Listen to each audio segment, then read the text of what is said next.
ครูบาอาจารย์พระสงฆ์สามเณรโอกาสพระมหาเถระ วันนี้ก็จะสนทนาธรรมเนาะเนื่องจากฟังมาหลายมื้อแล้วสนทนาธรรมจากเล็กน้อยนามัตถุรัตนตยัสสะขอความนอบน้อมของข้าพเจ้าจงมีแด่พระรัตนตรัยอภิวันทนาน้อมพระจอมไตรอันล้ำค่าพระพุทธาผู้โลกตั้งเป็นองค์แก้วหน่วยปฐมอภิวาทกราบก้มพระธรรมทรงผ่องใสเลิศวิไลงามงดดังสุรีแยงพื้นผู้เป็นพื้นนาบุญล้นพระสังโฆองค์เอกวันธนานพไว้ขมาก้มกราบการขอถวายความเคารพพระเถรานุเถระเพื่อนสาธมิกทุกองค์ขอความสุขความเจริญจงบังเกิดมีแก่ญาติธรรมทุกคนทุกท่านที่ได้สละเวลามาร่วมกันเจริญกุศลในสองพระคำของมื้อนี้ยะถาอาโปจปาทวีเตโชวาโยนะคาทตินาตถาสุกาโชตันติอาทิจโจนะปะกาสตินาตถาจันติมาภาติตโมตัฏฐานวิชติยะถาจะอัตตนาเวทิมุนิโมเลนะพรหมโนอัฏฐรูปะอรูปะจาสุขะทุกขาปะโมจจติ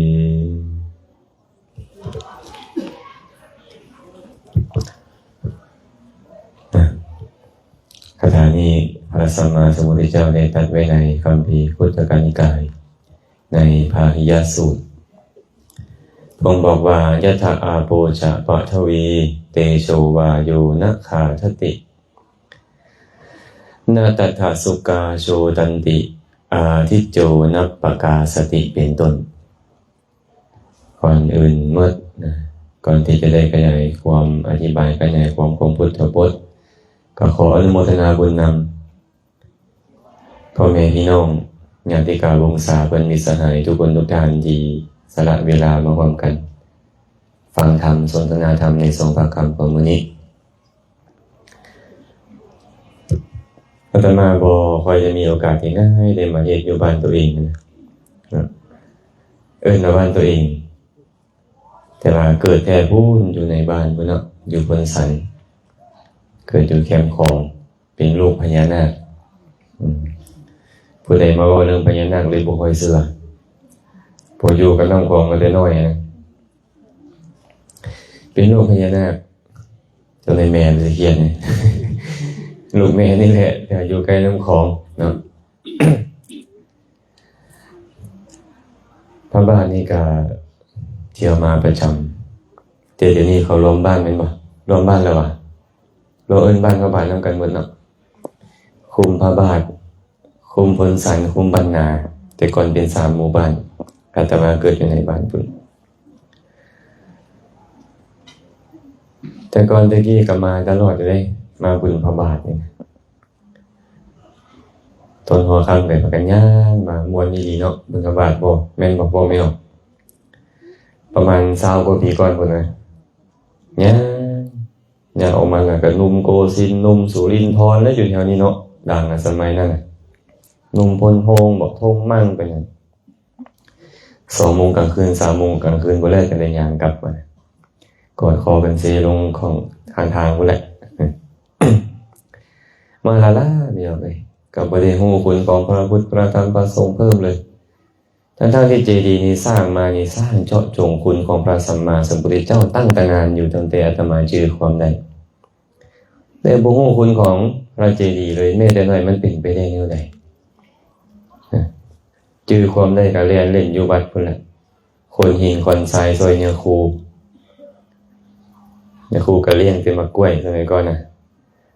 มีของพิเศษเด็กกับหมาม่าประเภทไวๆสมัยก่อนไวๆเนาะแต่ว่าบ่ได้ประโยชน์ดีจากวัดจากวาแทนที่เขาสิได้ประโยชน์หลาย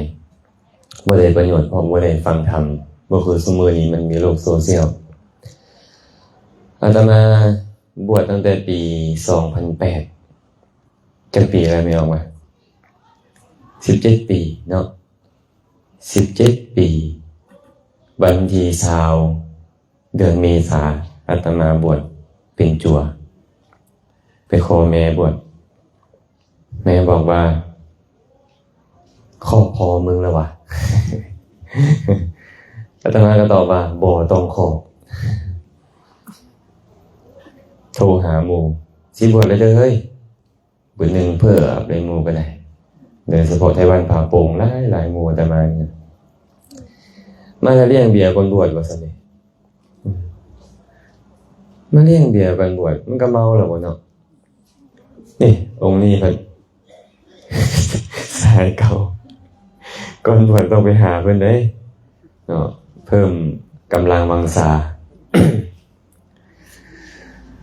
4 โมงแรงตั้งแต่9 โมงเช้าจนถึง4 โมงแรงนั่งกับหมู่จนค่อยไปบวชพอบวชแล้วก็ยังบ่ได้ประโยชน์กันแต่ครูบาอาจารย์ก็สอนเฮาดีบวชปึ๊บย่นหนังสือธรรมปาฏิโมกข์ให้เอาไปท่องเพิ่นย่านสิกบวชได้พรรษาเดียวเพิ่นหนีปะซ้ำครูบาอาจารย์ก็ได้แม่ก็ขอบ่ให้สิกให้สิกอยู่เพิ่นว่าแต่ว่าเลยสงกรานต์ก่อนได้บอกย่านลูกตายว่าลูกก็ค่อนข้างที่จะดื้อเองนะ อยู่ก็อยู่ได้ฟังธรรมเนี่ยเอาไปได้ฟังธรรมอาจารย์สมภพโชติปัญโยแต่ก่อนเนี่ยอาตมาสูบยามื้อละ2 ซองผู้เมื่อขึ้นมาต้องยาสูบเข้าปากก่อนจะลุกได้แต่ก่อนนี่นะนอนฟังธรรมอยู่ในห้องเขาเว้าเรื่องแม่นี่แหละเพิ่นเว้าเรื่องแม่มื้อนี้วันแม่แม่นบ่วันแม่ยิงสากลแม่นบ่โอ้มาระลึกได้พอดีอาตมาน้ำตาไหลบ่ได้ให้อาตมาบ่เป็นคนขี้ให้เลยน้ำตามันไหลป่านนี้จังอายุ21แล้วจังค่อยฮู้คุณของแม่ว่าพ่อแม่มีคุณมันป่านนี้บ่นานผ่านมามันเป็นจังได๋ทั้งๆที่พ่อแม่ก็เฮ็ดดีกับเฮาแต่ว่าแต่บ่ฮู้คุณของเพิ่นจนได้ฟังธรรมเด้ได้ฟังธรรมเนี่ยอาตมาจังคนกล้วยฟังไปเรื่อยศรัทธามันก็เพิ่มขึ้นก็คิดในใจแหละตอนนั้นก็ยังถือเวลาไปเทศน์หลวงปู่อาจารย์ไปเทศน์ก็ 2-3 ปีเนาะเทศน์อยู่แถวบ้านเฮานี่นะก็มีแต่พระเวทนั่นแหละเนาะแล้วก็เขียนอีหยังนำเพิ่นเขียนหนังสือธรรมก็เลยคิดว่าต่อไปนี่เฮาจะต้องเป็นนักเทศน์เหมือนอาจารย์สมภพโชติปัญโยเพิ่นตั้งปณิธานเพิ่นเอาไว้นะจะบ่มาจับใบลานเทศน์แล้วสมัยต่อหน้านี่เขาบ่ฟังแล้วเด้จับใบลานเทศน์นี่นะคิดนะมันต้องบรรยายให้เขาเข้าใจเพราะว่าเฮาก็ฟังเฮาก็เทศน์มาแล้วแต่ว่ายังประโยชน์บ่เพียงพอญาติโยมได้บุญบ่ได้บุญแล้วแต่ว่าเขาบ่เข้าใจอีหยังเลยก็เลยตัดสินใจมาครอบยทานวินตอนนั้นพอเพิ่นเป็นอบส.แข่งกาประทับวัดจำเองเป็นอบส.เมืองเป็นอบส.แข่งหนีออกจากวัดพระบาทต้นสันปี2010จักปีละ15 ปีแล้วเนาะหนีออกจากวัดต้นสันปี2010ไปศึกษาเรียนธรรมะคำสอนแล้วค่อยเข้าใจว่าโอ้ศาสนาพุทธคำว่าพุทธนี่นะเฮาบอกว่าเฮาถือศาสนาพุทธมาตั้งโดนเฮาหาก็ฮู้คำว่าพุทธตอนนี้พุทธคือหยังตอนที่เฮาไปศึกษา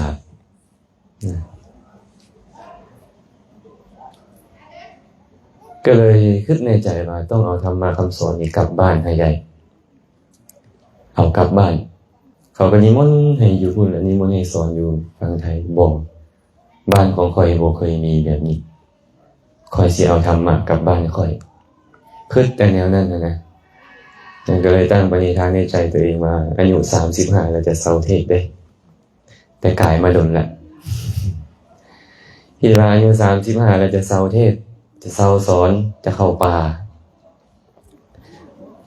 จะไปผู้เดียวนะแต่มันบ่เป็นอย่างนั้นผู้ใดเปิดไมค์บ่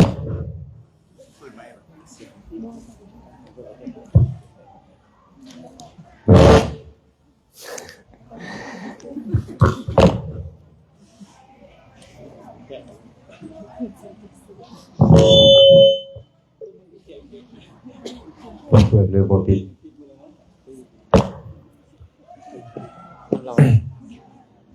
เอาเสียงลงหน่อยหนึ่งกันถ้าเป็นยังอาตมากับไมค์เนี่ย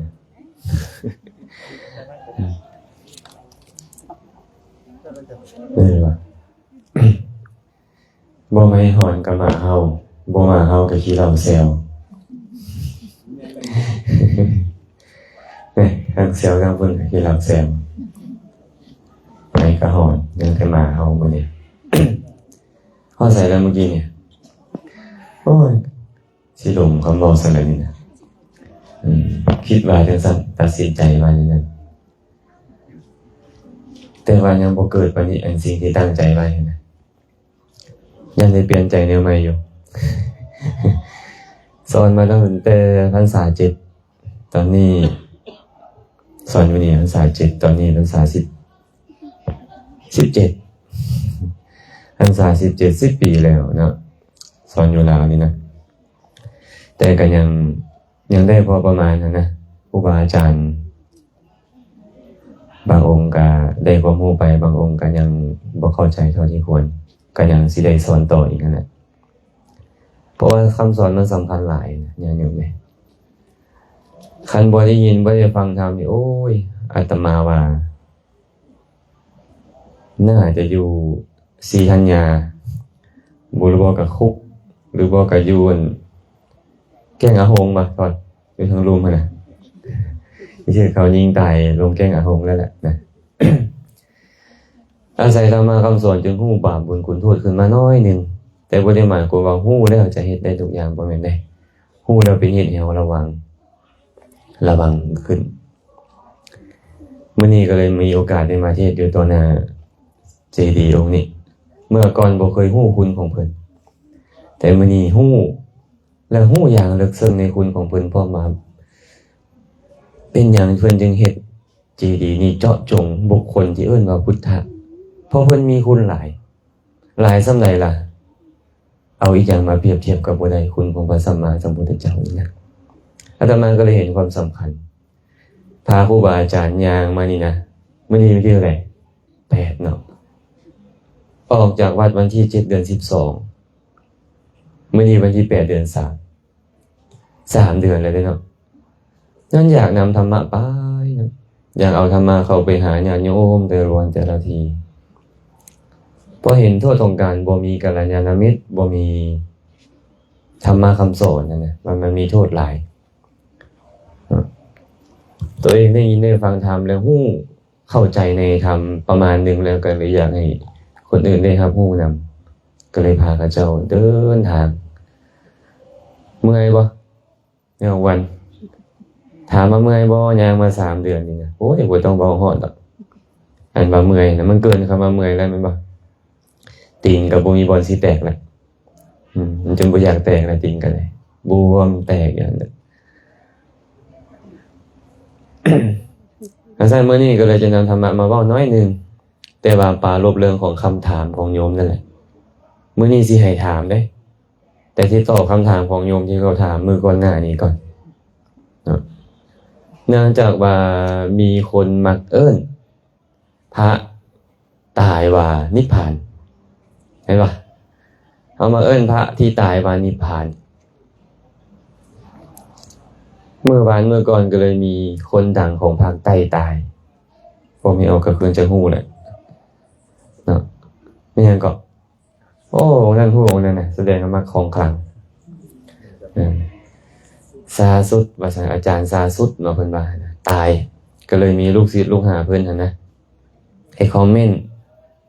ขอส่งปู่สู่นิพพานขอให้นิพพาน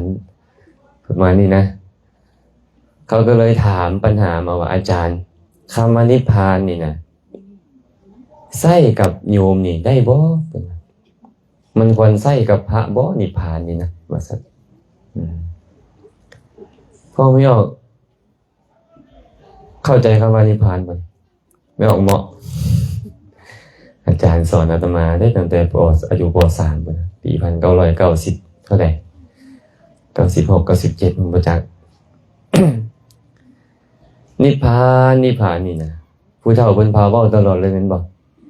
นิพพานังปรมังสุขังนิพพานะปัจจโยโหตุอุ้ยหนาวเว้ยครูหาน้ำจังบาดดิเนาะหนาวอีหลีเลยพวกไม่ออกคือว่าธรรมดาเนาะเปิดจังไว้ดู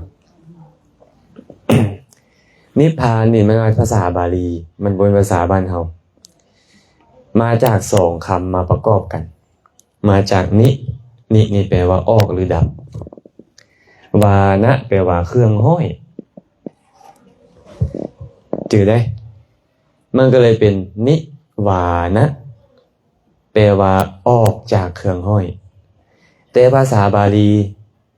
มีการเฮ็ดรูปพิเศษนิวานะเอาตัววะตัวหนึ่งเนี่ยมาซ่อนเข้าไปกลายเป็นนิวานะแปลงวะ2ตัวเป็นตัวพระก็เลยกลายเป็นนิพพานะคนลาวมักว่าบ่ถูกนิพพานครับความจริงแล้วบ่แม่นต้องนิพพานแปลว่าดับเครื่องห้อยหรือว่าออกจากเครื่องห้อยเครื่องห้อยนี่หมายถึงอะไรเครื่องห้อยเฮาให้ติดอยู่กับการเกิดแก่เจ็บตายเกิดแก่เจ็บตายเอิ้นว่าวัฏฏะสงสารสิ่งใดที่ห้อยสัตว์ไว้บ่ให้ออกจากการเกิดแก่เจ็บตายสิ่งนั้นเอิ้นว่าวานะนิวานะจึงออกจากเครื่องห้อยหรือแปลอีกอย่างหนึ่งว่าดับวานะคือไฟกิเลสนี่เหมือนไฟที่เผาลนจิตใจของเฮานิพพานนี่เป็นตัวดับกิเลสอันเฮ็ดให้เฮาหุ่มห้อนใจฉะนั้นนิพพานจึงบ่แม่นเมืองแก้วเมืองสวรรค์อีหยังพวกไม่ออกมักไปเลยเนาะนิพพานเมืองแก้วนะจ่ายเงินหลายๆแล้วได้ไปนิพพานผู้ใดเข้าใจไปนั่นชื่อว่าขัดกับพุทธพจน์โดยตรงเลยได้โดยเฉพาะพุทธนิกายมหายานนี่นะเพิ่นจะสอนนิพพานกันคนละเรื่องเลย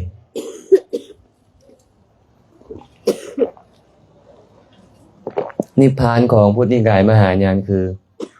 ไปเกิดเลยมาได้ไปเกิดในนิพพานพระพุทธเจ้ากับไปหั่นพระสาวกทั้งหลายไปหั่นอยากมาซอยมนุษย์กับมาประมาณนี้เคยไปบ่พ่อแม่เคยไป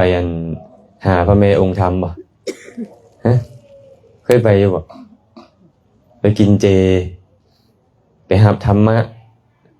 จากเจ้าแม่องค์ธรรมมีออกผู้หนึ่งโทรไปหาอาตมาครูบาเพิ่นว่าไปรับธรรมะนำเขาหน่อยเถาะเพิ่นขั้นตอนอาตมาบ่คันได้เรียนอภิธรรมอาตมาก็สิไปอยู่ได้เนาะเป็นจังได๋ล่ะธรรมะไม่ออกน่ะว่าก็ไปรับนำแม่องค์ธรรมเพิ่นตัวเพิ่นว่าเว้าให้อาตมาฟังบ่รู้ว่าข้างในบ่ฮู้เว้าไปเอิ้นหัวหน้าเจ้ามารวมกับข่อยบ่ดูเพิ่นโทรไปได้เพิ่นก็โทรมาอาตมาก็เลยถามว่าเป็นจังได๋ไม่ออกเพิ่นไปเว้าไทยคนโคราชนิพพานที่ไม่ออกเว้าถึงธรรมะที่ไม่ออกเว้าถึงนี่เป็นจังได๋แล้วก็เว้าไปบ่แม่นคนละคนบ่พระพุทธเจ้ากับพระพุทธเจ้าข่อยนี่นะเพิ่นบอกว่าพระพุทธเจ้าของเพิ่นนี่แม่องค์ธรรมทรงลงมาให้ตรัสรู้แล้วกวดต้อนเอาสัตว์ไปสู่นิพพานเพิ่นว่า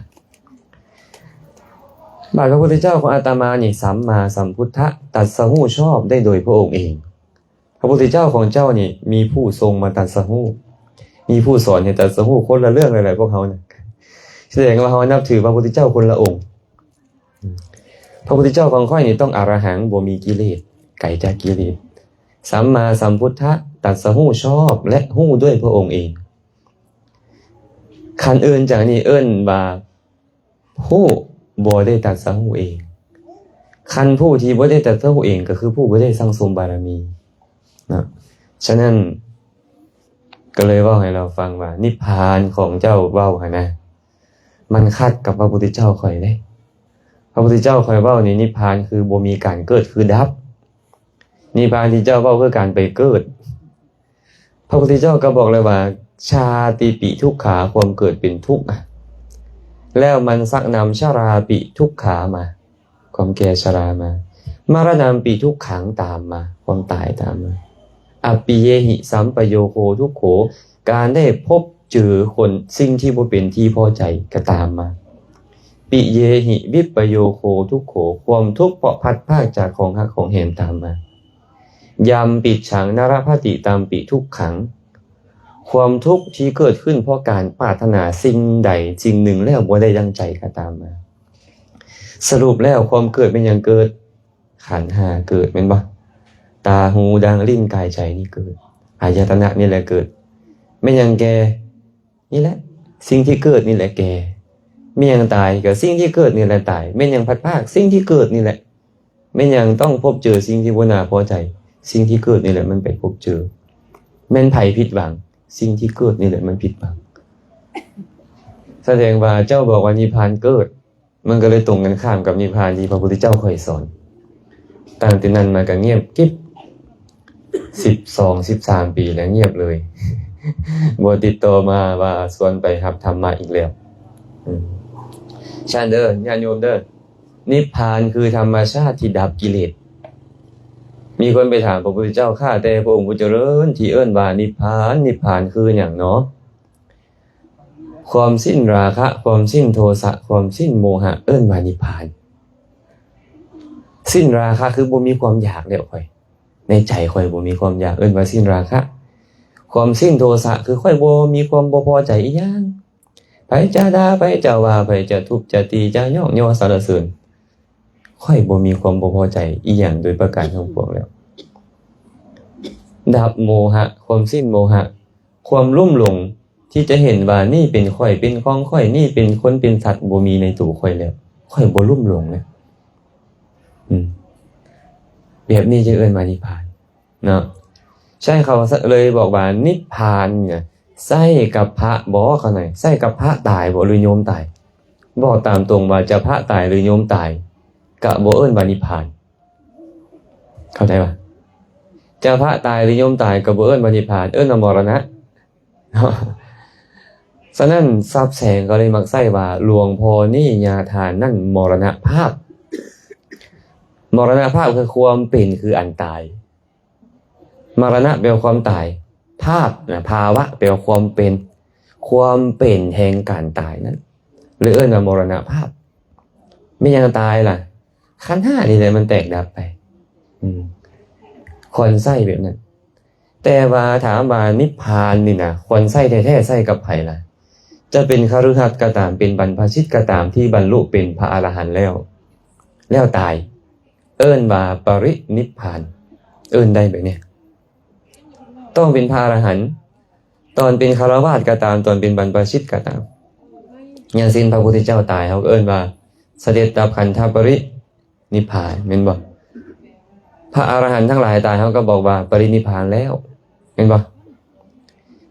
บางคนอาจจะสงสัยอาจารย์มีอยู่บ่ฆราวาสตายแล้วเอิ้นว่านิพพานนะมีแท้ซะบ่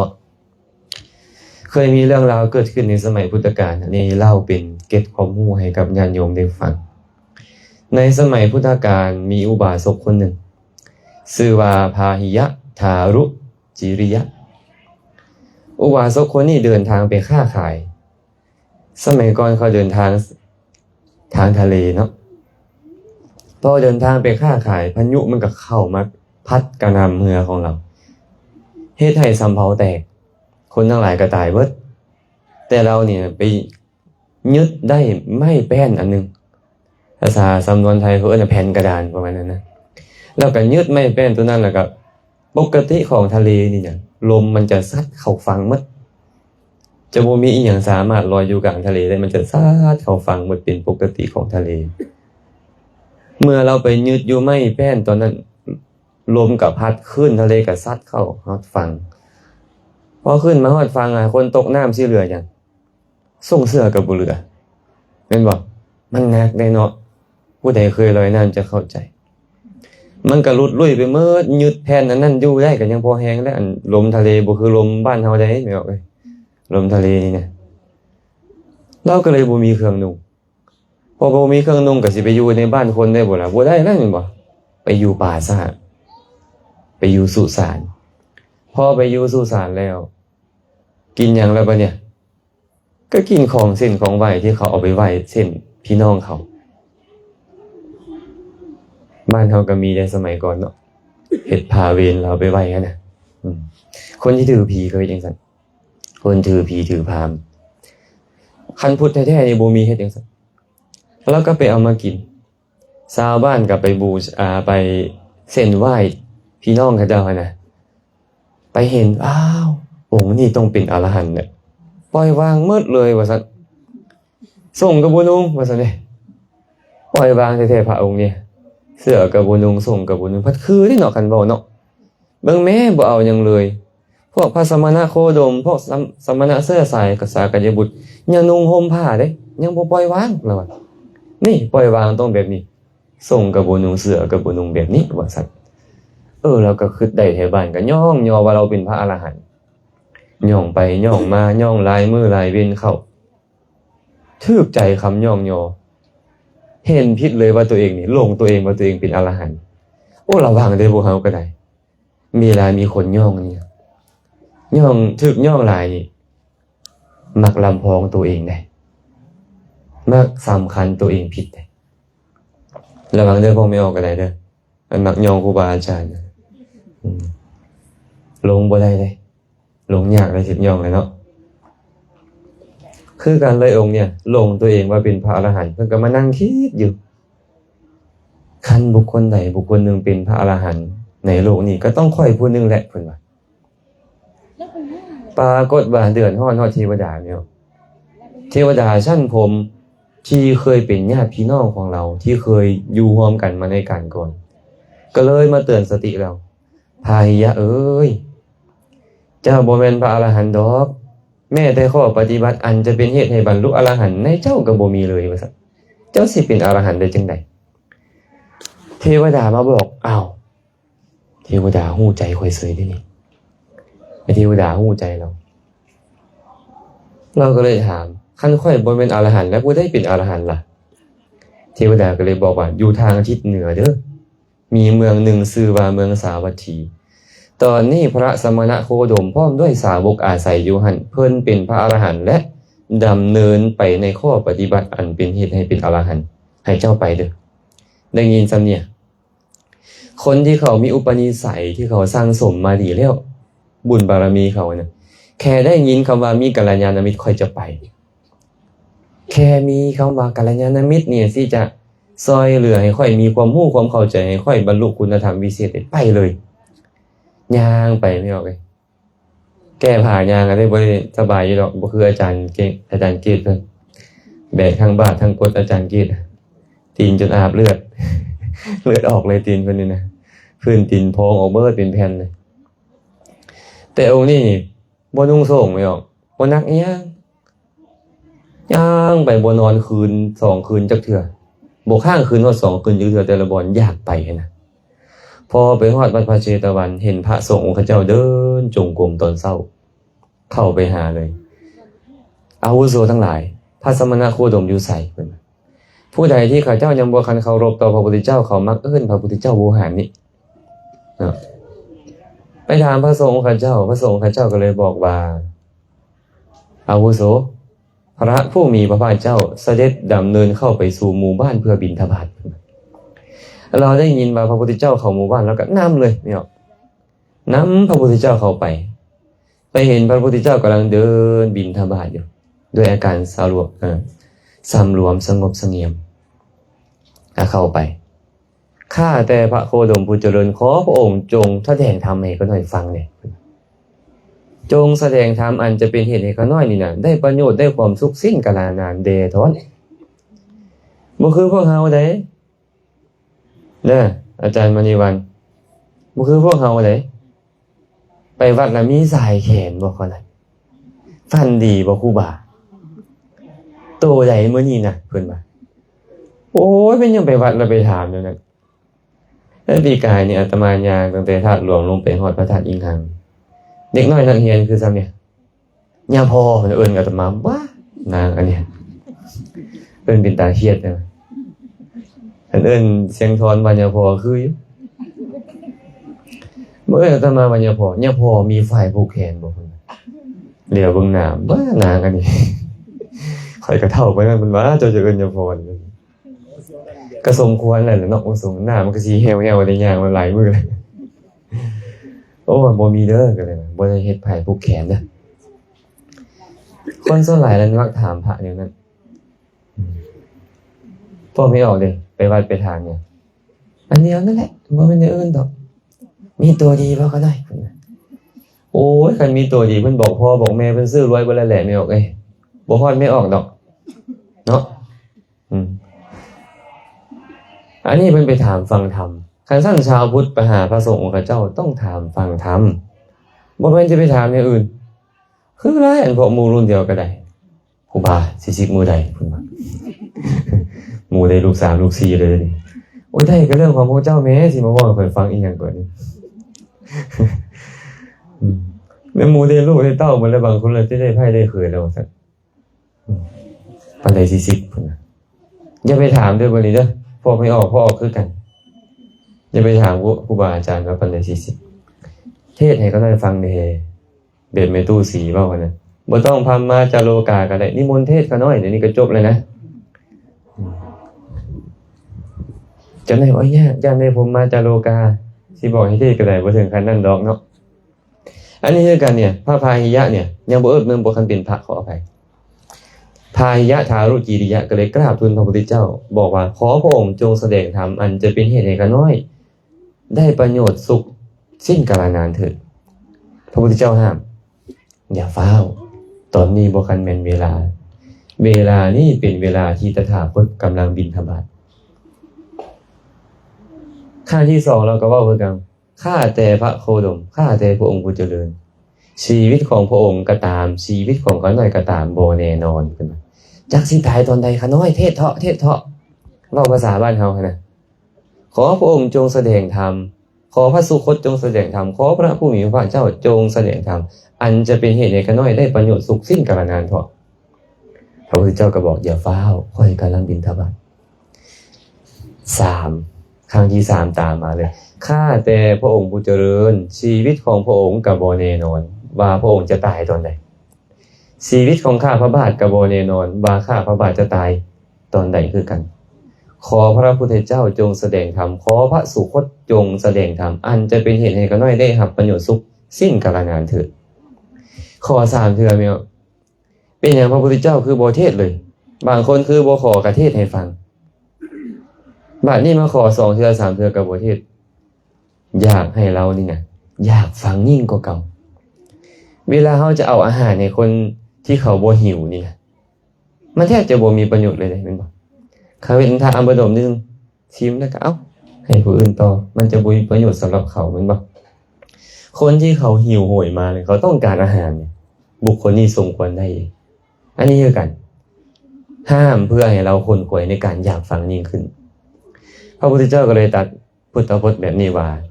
พาหิยะเพราะฉะนั้นเด้อเจ้าจงศึกษาแบบนี้ว่าเมื่อใดก็ตามเจ้าเห็นสักแต่ว่าเห็นเมื่อใดก็ตามเจ้าได้ยินสักแต่ว่าได้ยินเมื่อใดก็ตามเจ้ารับรู้ทางดังทางลิ้นทางกายสักแต่ว่ารับรู้เมื่อใดก็ตามเจ้ารู้แจ้งวิเศษทางใจสักแต่ว่ารู้แจ้งเมื่อใดเจ้าเห็นฟังรู้แจ้งเจ้าสักแต่ว่ารู้แจ้งเมื่อนั้นเจ้ายอมบ่มีเมื่อใดเจ้าบ่มีเจ้ายอมบ่มีทางในโลกนี้บ่มีทางในโลกหน้าเจ้าศึกษาแบบนี้เด้อฟังซ้ำนี่จบลงบรรลุเป็นพระอรหันต์ง่ายบ่พอไม่ออกได้ฟังได้เป็นจังได๋เพิ่นเบาหยังบ่เพิ่นบ่เห็นบ่เนี่ยเขาสร้างสมมาเป็นแสนมหากาพย์แล้วเพื่อจะตัดสหู้ไว้เขาปรารถนาบ่พร้อมว่าขอบุญทั้งหมดจงเป็นปัจจัยให้ข้าพเจ้า ได้เป็นพระภิกขุองค์หนึ่งผู้ตรัสรู้ไว้ในศาสนาของพระพุทธเจ้าพระองค์ใดพระองค์หนึ่งในอนาคตสร้างสมบุญบารมีมาเพื่อตรัสรู้ไว้ฟังธรรมบ่ฮอดนาทีในออกวันบรรลุเป็นพระอรหันต์มาบัดเฮานี่ฟังแล้วฟังอีกบางเทื่อฟังจนหลับแม่นบ่บางเทื่อฟังอยู่คือจนหลับเนี่ยยังบ่ได้บรรลุอีหยังก็ซั่นเฮาจะเอาไปเทียบคนอื่นอย่าเอาคนอื่นมาเทียบกับเฮาถ้าหากว่าเห็นว่าเขาพิเศษกว่าเฮาให้เอาเขามาเป็นกำลังใจถ้าเห็นว่าเขาด้อยกว่าเฮาให้เห็นว่าเพราะเหตุใดมันถึงด้อยเฮาต้องบ่เฮ็ดเหตุนั้นแบบนี้จังได๋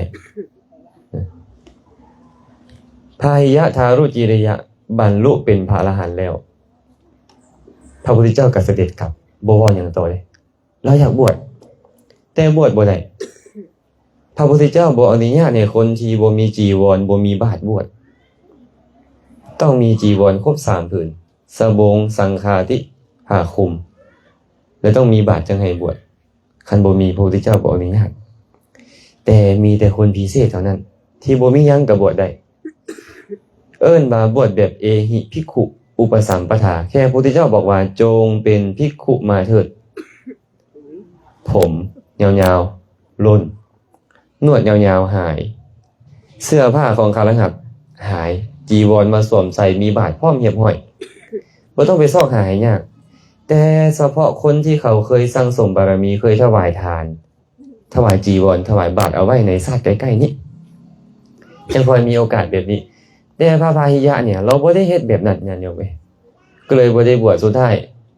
ถูกงัวซนตายงัวแม่ลูกอ่อนซนตายจังเป็นซวยอันตัวงัวก็ได้ไปซนพระอรหันต์ตายบ้างไหมแต่ถูกยักษ์ไปสิงเพราะว่าเราในอดีตชาติเนี่ยเราเคยไปซื้อจ้างโสเภณีมานอนนำมาหอมหลับนอนแล้วฆ่าเขาทิ่มก่อนเราจะตายนางโสเภณีเราก็เลยปรารถนาให้ได้มาฆ่าคนกลุ่มนี้คืนสุดท้ายแล้วเรามาสิงตายแล้วไปเกิดเป็นยักษ์มาสิงงัวมาซนข้าเจ้าตายแต่ดันเป็นพระอรหันต์ตกนรกอีกจากชาติก็บ่จักเพิ่นยักษ์ที่นี่นะแต่องค์นี้ก็ปรินิพพานไปพระพุทธเจ้าก็เข้าไปในหมู่บ้านกลับเข้าไปในป่าและกลับออกมาหมู่บ้านเห็นนอนตายอยู่ก็เลยสั่งภิกขุทั้งหลายว่าภิกขุทั้งหลายทานทั้งหลายจงนำศพของพระพาหิยะนี่นะไปเผาและให้สถูปไปเด้อเราประพฤติธรรมสมควรแก่ธรรมเหมือนกับพวกทานได้บ่คันได้บวชแต่พระพุทธเจ้าบอกว่าประพฤติธรรมสมควรแก่ธรรมให้เจ้าเอาเราไปเผาและเฮ็ดสถูปเฮ็ดเจดีย์เอาไว้คันผู้ใดบอกว่าเจดีย์บ่มีศาสนาถือว่าบ่ผิดเด้อตั้งแต่พระพุทธเจ้าบ่คันตายก็ยังมีสถูปเจดีย์เป็นหยังจะเฮ็ดเจดีย์ให้เราเป็นพระอรหันต์ตรงนี้เพิ่นก็เลยสร้างให้สาวกให้พระได้เอาศพไปเผานี่นะและเอาไปเฮ็ดสถูปไว้คันผู้ใดบอกว่าเผาศพบ่แม่นกิจของพระภิกขุอันนี้ก็ยังเว้าบ่ถูกทั้งหมดเนาะก็เผาแล้วก็ไปเฮ็ดสถูปเรียบร้อยแต่บ่เฮ็ดใหญ่ซะเฮาดอกเนาะก็สิเฮ็ดธรรมดานะฮู้จักสถูปบ่สถูปแปลว่าสิ่งที่เป็นจอมสิ่งที่เป็นจอมคือเอิ้นว่าสถูปสถูปเนี่ยเป็นสิ่งที่ควรกราบไหว้เฮาเลยเอิ้นว่าสถูปเจดีย์เอิ้นโดนไปเอาสารีริกธาตุมาใส่ไว้ก็เอิ้นว่าธาตุเจดีย์เอิ้นไปเอิ้นมาทิ่มซะเจดีย์เอิ้นธาตุง่ายดีบางคนก็ทิ่มธาตุเอิ้นเจดีย์มันง่ายดีสินะความจริงเลยคือพระบรมธาตุเจดีย์แบบนี้เฮามาบรรจุสารีริกธาตุของพระสัมมาสัมพุทธเจ้าไว้มาหลังจากนั้นภิกขุทั้งหลายก็เลยเฮ็ดสถูปเรียบร้อยเผาแล้วเฮ็ดสถูปแล้วเข้าไปเฝ้าพระพุทธเจ้าข้าแต่พระองค์ผู้เจริญพาหิยะทารุจิริยะนั่นพวกข้าน้อยเผาแล้วและเฮ็ดสถูปไปแล้วข้าน้อยเราตายเราไปเกิดอยู่ไสคติของเราเป็นจังไดสัมปรายภพของเราเป็นจังไดตายแล้วไปเกิดอยู่ไสถามมันนะพระพุทธเจ้าก็เลยตรัสว่าภิกขุทั้งหลายพาหิยะทารุจิริยะประพฤติธรรมสมควรแก่ธรรมและบ่เฮ็ดให้เฮาลำบากในการแสดงธรรมพาหิยะนี้ บรรลุเป็นพระอรหันต์ปรินิพพานแล้วเพิ่นว่าปรินิพพานแล้วยังบ่คันได้บวชเอิ้นมาปรินิพพานให้เราแหละเห็นป่ะพระอรหันต์นี่นะหากบ่บวชในมื้อนั้นจะตายเพศคฤหัสถ์บ่สามารถรองรับความเป็นอรหันตคุณได้บวชแล้วต้องคนขวยให้ได้บวชในขออภัยบรรลุแล้วต้องคนขวยให้ได้บวชในมื้อนั้น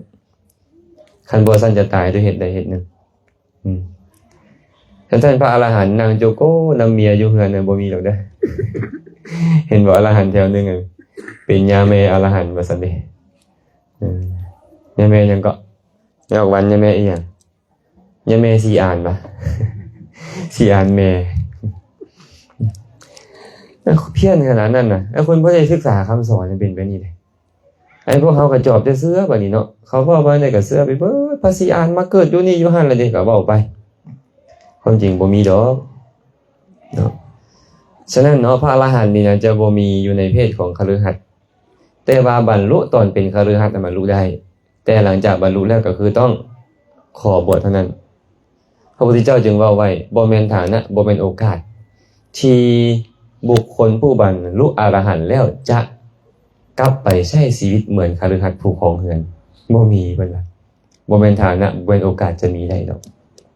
อรหันต์เราต้องบวชอย่างเดียวเนาะอันนี้ยกขึ้นมาเว้าสู่ฟังนะ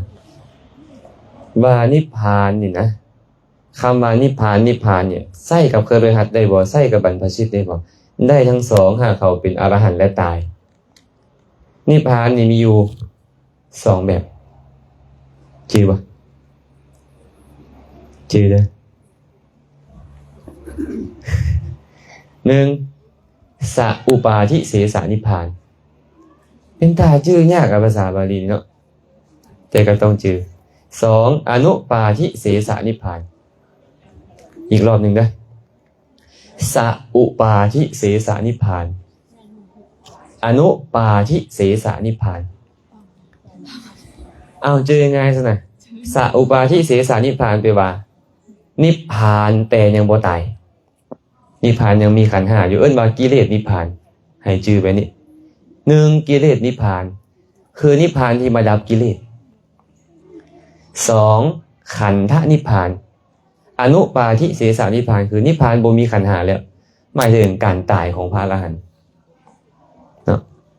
การตายของพระอรหันต์เอิ้นว่าอนุปาทิเสสนิพพานหรือขันธนิพพานการดับกิเลสของพระอรหันต์เอิ้นว่าสัอุปาทิเสสนิพพานหรือกิเลสนิพพานเข้าใจเนาะเอาใจง่ายๆซะกิเลสนิพพานกับขันธนิพพานแบบนี้ง่ายขึ้นมาหน่อยนึงแต่นิพพานที่เราต้องเจริญคุณธรรมเพื่อบรรลุนี่คือกิเลสนิพพาน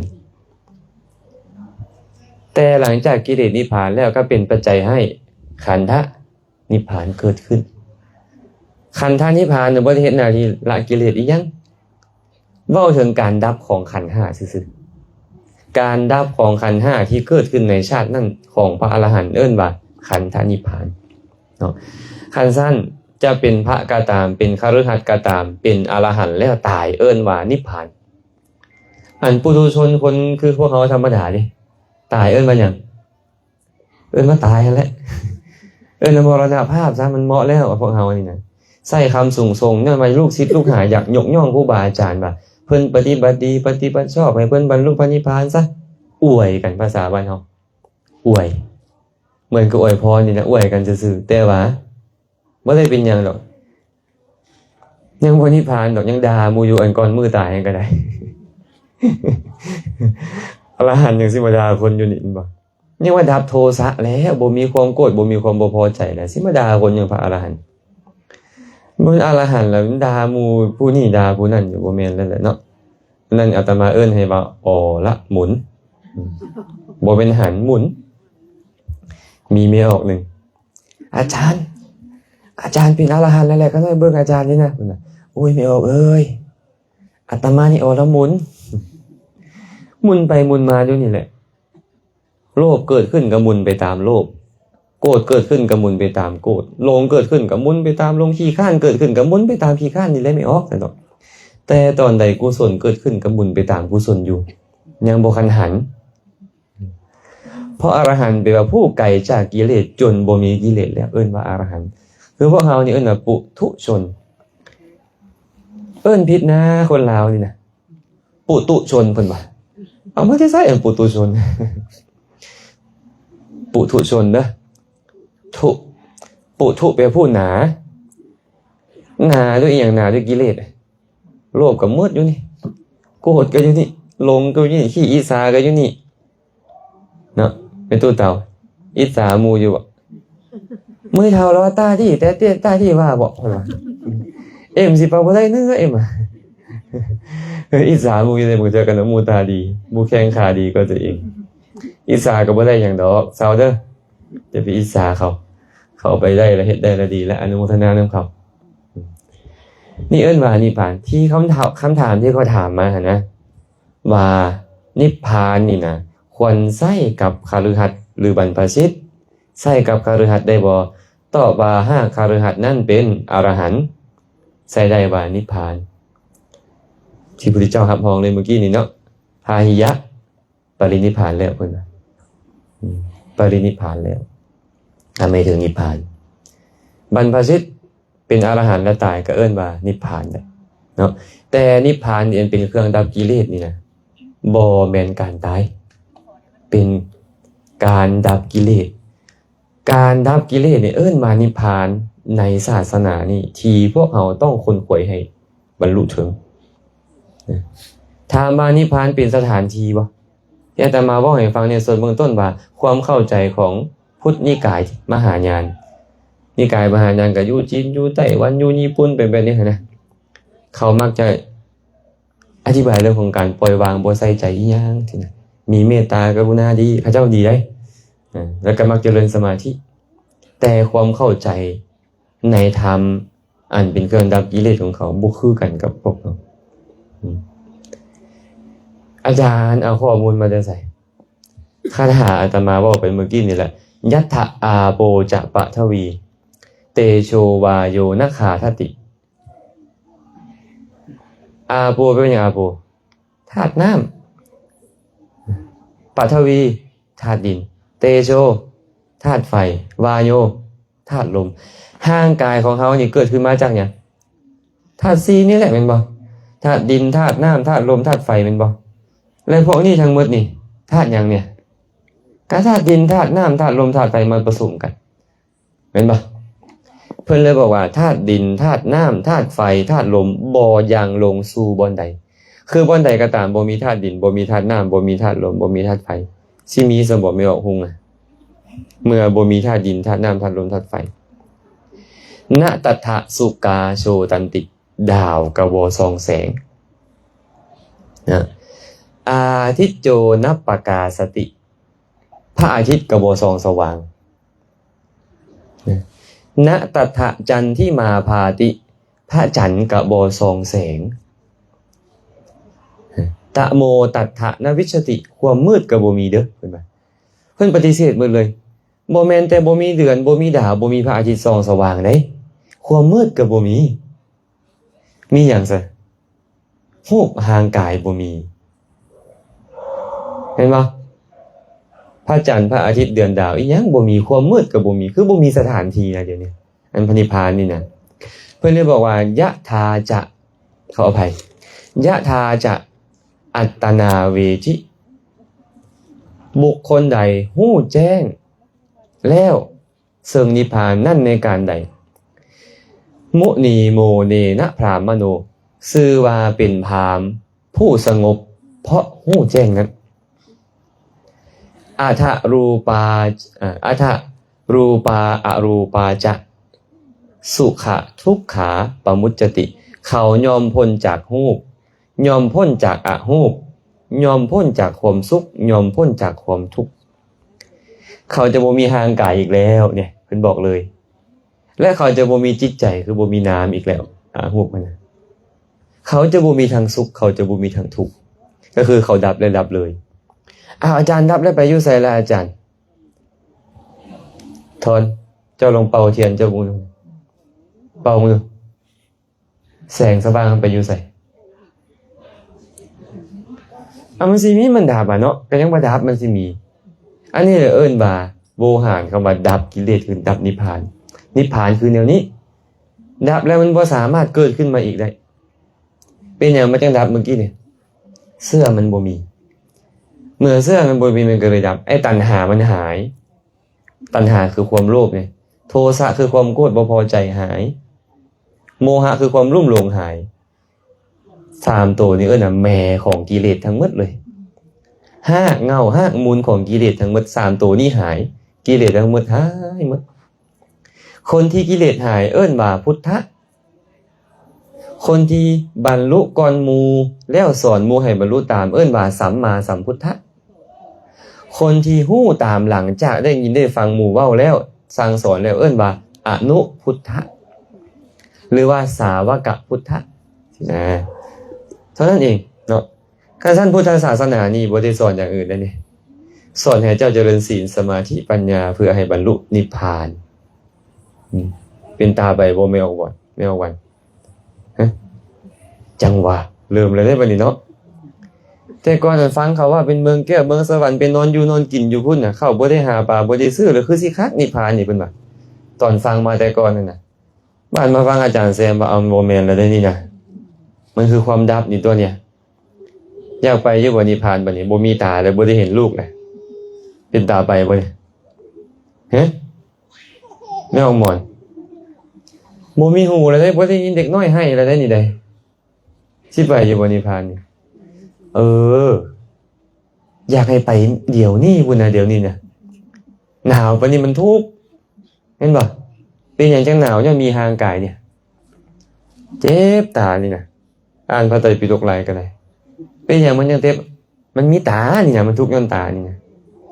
เสียงดังแซวๆอยู่พุ่นมันทุกข์นี่น่ะเป็นหยังทุกข์มันมีหูเห็นบ่เจ้ามีสิ่งใดเจ้าจะทุกข์ย้อนสิ่งนั้นพระพุทธเจ้าเลยสอนให้พวกเราเจริญกุศลเพื่อความบ่มีความบ่มีคืออย่างนิพพานเนาะคันสั้นนิพพานในศาสนานี่เป็นคำสั่งสอนของพระสัมมาสัมพุทธเจ้าคือความดับบ่มีเหลือเริ่มจากดับกิเลสเมื่อดับกิเลสแล้วมันบ่อยากเห็นรูปมันจะบ่สร้างตาขึ้นมาอีกมันบ่อยากฟังเสียงมันบ่สร้างหูอีกมันบ่อยากดมกลิ่นอย่างแล้วมันจะบ่สร้างดังบ่สร้างลิ้นบ่สร้างกายบ่สร้างใจเมื่อบ่มีตาหูดังลิ้นกายใจมันก็สิไปทุกข์นำมีหยังก็ตนแม่นหรือบ่แม่นคนตาบอดเขาทุกข์ย้อนตา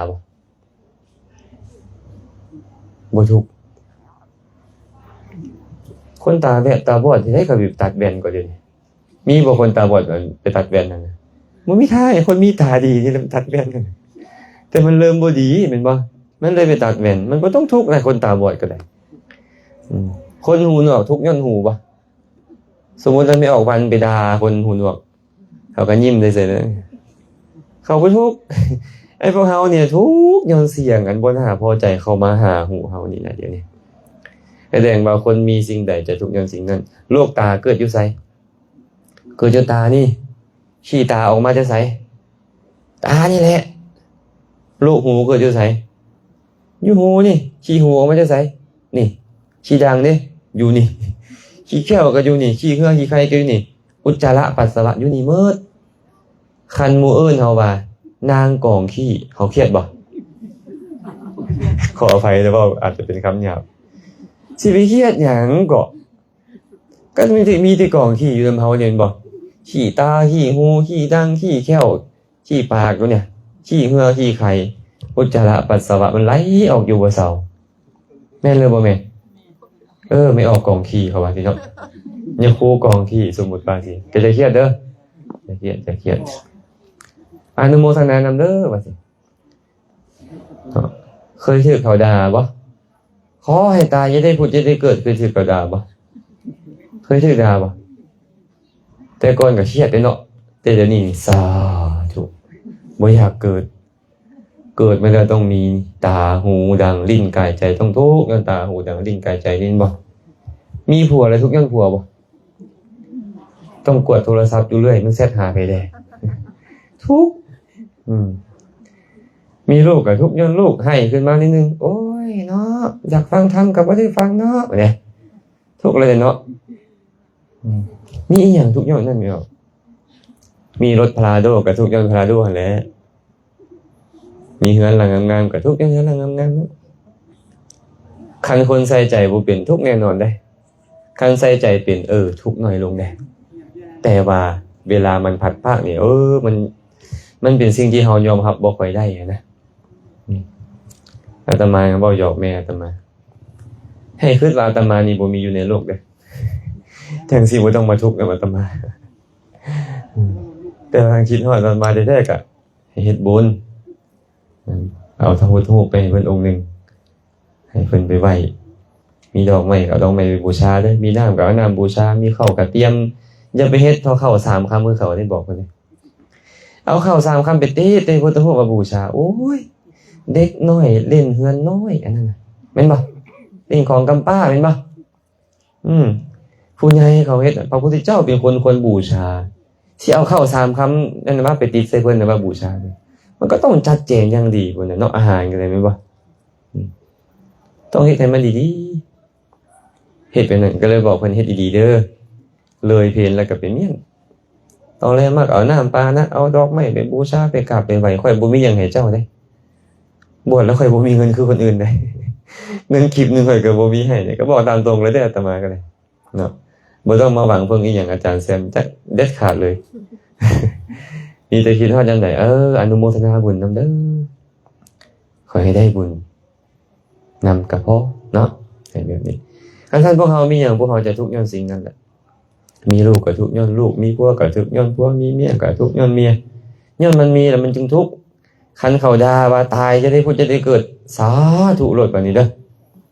บ่อยากพุทธบ่อยากเกิดอีกแล้วพอเกิดขึ้นมาแล้วมันทุกข์นะอันนี้ตอบคำถามให้เพิ่นซื่อๆก็จะเปิดโอกาสให้แม่ออกได้ถามเด้ตอบคำถามเดี๋ยวบ่มันเป็นชั่วโมงแล้วเว้ยมีบ่พอมีมีคำถามอื่นบ่ให้ผู้ใดมีอะไรถามเด้อเป็นอย่างผัวเขาหน่อยคือเจ้าสู้แท้ก็ถามได้กัน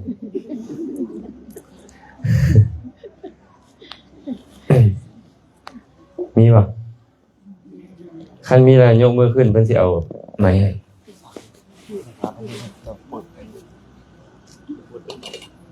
คันบ่มีนี่มีคำถามอยู่นี่เด้คำถามหลายอยู่นี่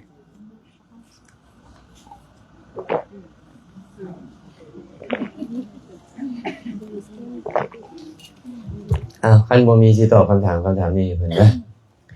มีพระออกเพิ่นถามมาน้อมนมัสการครูบาหรือสามเณรที่ตัดเสื้อแบบเสื้อคนละหัด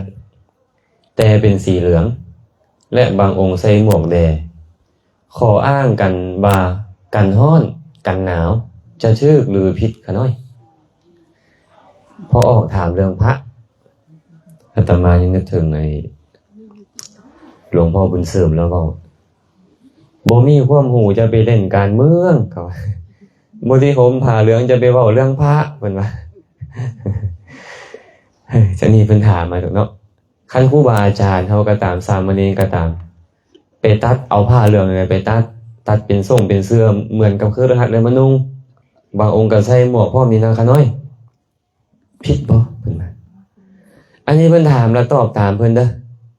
อย่าว่าโอ้ยอาจารย์แซมนี่คือว่ามักเว้าให้หมู่แท้ว่าสิว่าความจริงก็คือความจริงนะสมมุติถามอาจารย์แซมมาเกลือเค็มหรือบ่เค็ม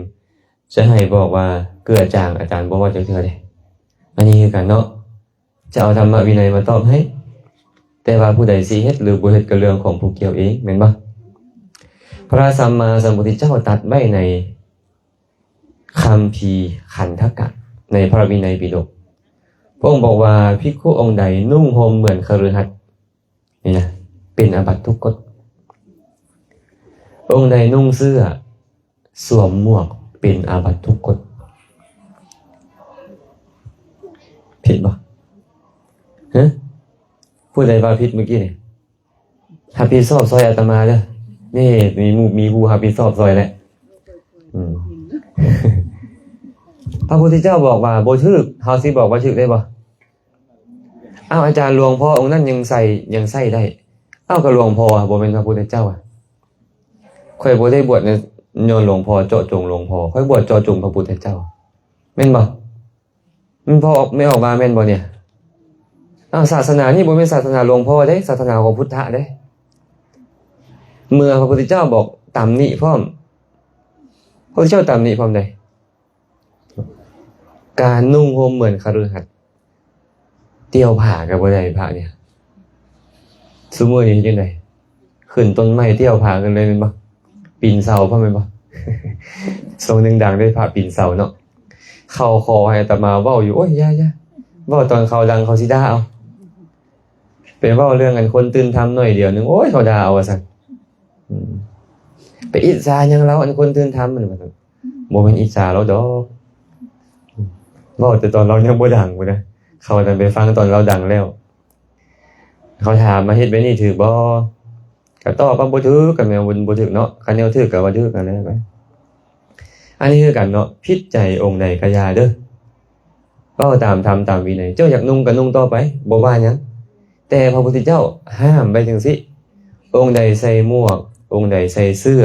หรือนุ่งห่มเหมือนคฤหัสถ์เป็นอาบัติทุกกฎ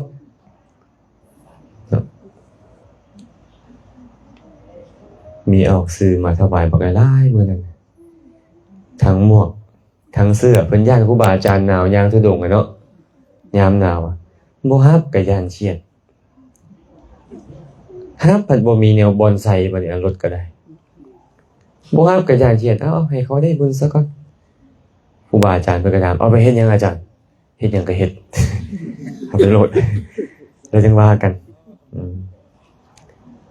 ฉะนั้นธรรมวินัยคือธรรมวินัยเอาสมมุติว่ารัฐบาลเขาออกกฎหมายมาผู้ใดไปตัดต้นไม้ในหัวเฮือนของคนอื่นผิดกฎหมายมาตราที่เท่านี้ต้องถูกปรับใหม่เท่านี้ต้องถูกจองจำหรือต้องถูกขับไล่เขาจะบอกว่าบ่ถูกได้บ่เฮ็ดได้อยู่ได้บ่ปฏิเสธกฎหมายได้บ่บ่ได้แต่เจ้าอยากเฮ็ดเจ้าก็เฮ็ดโลดแม่นบ่แต่กฎหมายเพิ่นออกมาในนั้นน่ะอันนี้คือกฎหมายพระเดี๋ยววินัยคือกฎหมายของพระที่พระพุทธเจ้าเนี่ยผู้เป็นสัพพัญญุตญาณรู้ว่ามันมีโทษจึงตัดคันมันบ่มีโทษพระองค์บ่ตัดบางคนบอกว่าโอ้สมัยนี้แล้วแนวนี้แนวนั้นพระพุทธเจ้าบ่มีสัพพัญญุตญาณบ่บ่ฮู้ล่วงหน้าว่ามันสิเป็นแนวนี้ว่าสมัยนี้เป็นหยังพระองค์คือบัญญัติมีบ่แนวที่พระองค์บ่ฮู้นะมีบ่มีพระพุทธเจ้าฮู้ทุกสิ่งทุกอย่างเลยฮู้พร้อมว่าเจ้าจะมาเว้าไว้ในนี้สมัยนี้คันค่อยบ่บัญญัติไว้นี่แพงแล้วเลยเจ้าสิแต่งองค์ทรงเครื่องเหมือนคฤหัสถ์เป๊ะเลยแหละคันค่อยบ่เว้าไว้นี่ขนาดค่อยเว้าไว้มันยังซ้ำนี่นะเห็นบ่ท่านน่ะเฮาบ่ควรจะบอกว่าได้หรือบ่ได้อาตมานี่จะว่าตามตรงเลยเวลาวินัยก็คือวินัยคันเฮ็ดบ่ได้อาตมาจะบอกว่ายังเฮ็ดบ่ได้แต่ว่าวินัยพระพุทธเจ้าห้ามว่าวินัยใดเนาะถ้าท่านขัดใจครูบาอาจารย์ผู้ใดก็ต้องขออภัยเนาะได้ยินได้ฟังอยู่ก็ได้เขาบ่ได้โจมตีผู้ใดเด้อข้างในเด้อปรากฏว่าครูบาอาจารย์ฟังหลายๆได้อยู่ในอันนี้ก็ได้ต้องขออภัยพระพุทธเจ้าบ่ได้เขาต้องบอกแบบนั้นนะส่วนว่าผู้ใดจะประพฤติได้ตามหรือบ่ประพฤติได้ตามก็แล้วแต่กำลังความสามารถกำลังศรัทธาของแต่ละคนไปอันนี้ก็ต่อซ้ำนี่แหละซ้ำนี่ก็คือสิขัดใจหลายองค์แล้วแหละเนาะมีอย่างต่อน้อยขอโอกาสถามขน้อยยังรู้ว่าที่มาของสารวัตรที่มาของสารวัตรและสารวัตรมีความหมายใดและจำเป็นว่าต้องมีสารวัตรที่มาของสารวัตรมาวัดนี่บ่หรือมาจะใส่คันมาวัดแล้วมาแต่เฮือน สารวัตรความจริงเลยน่าจะเอิ้นผิดเนาะน่าจะเป็นสารวัตรภาษาบาลีใช้คำว่าสาระแปลว่าแก่นสารวัฏฐะแปลว่าเจริญเอาสองคำมารวมกันเลยเอิ้นว่าสารวัฏฐะแปลว่าผู้เจริญด้วยแก่นสารสาระคือเคยบวชเรียนเขียนอ่านมาก่อนแล้วเข้าใจศาสนานี้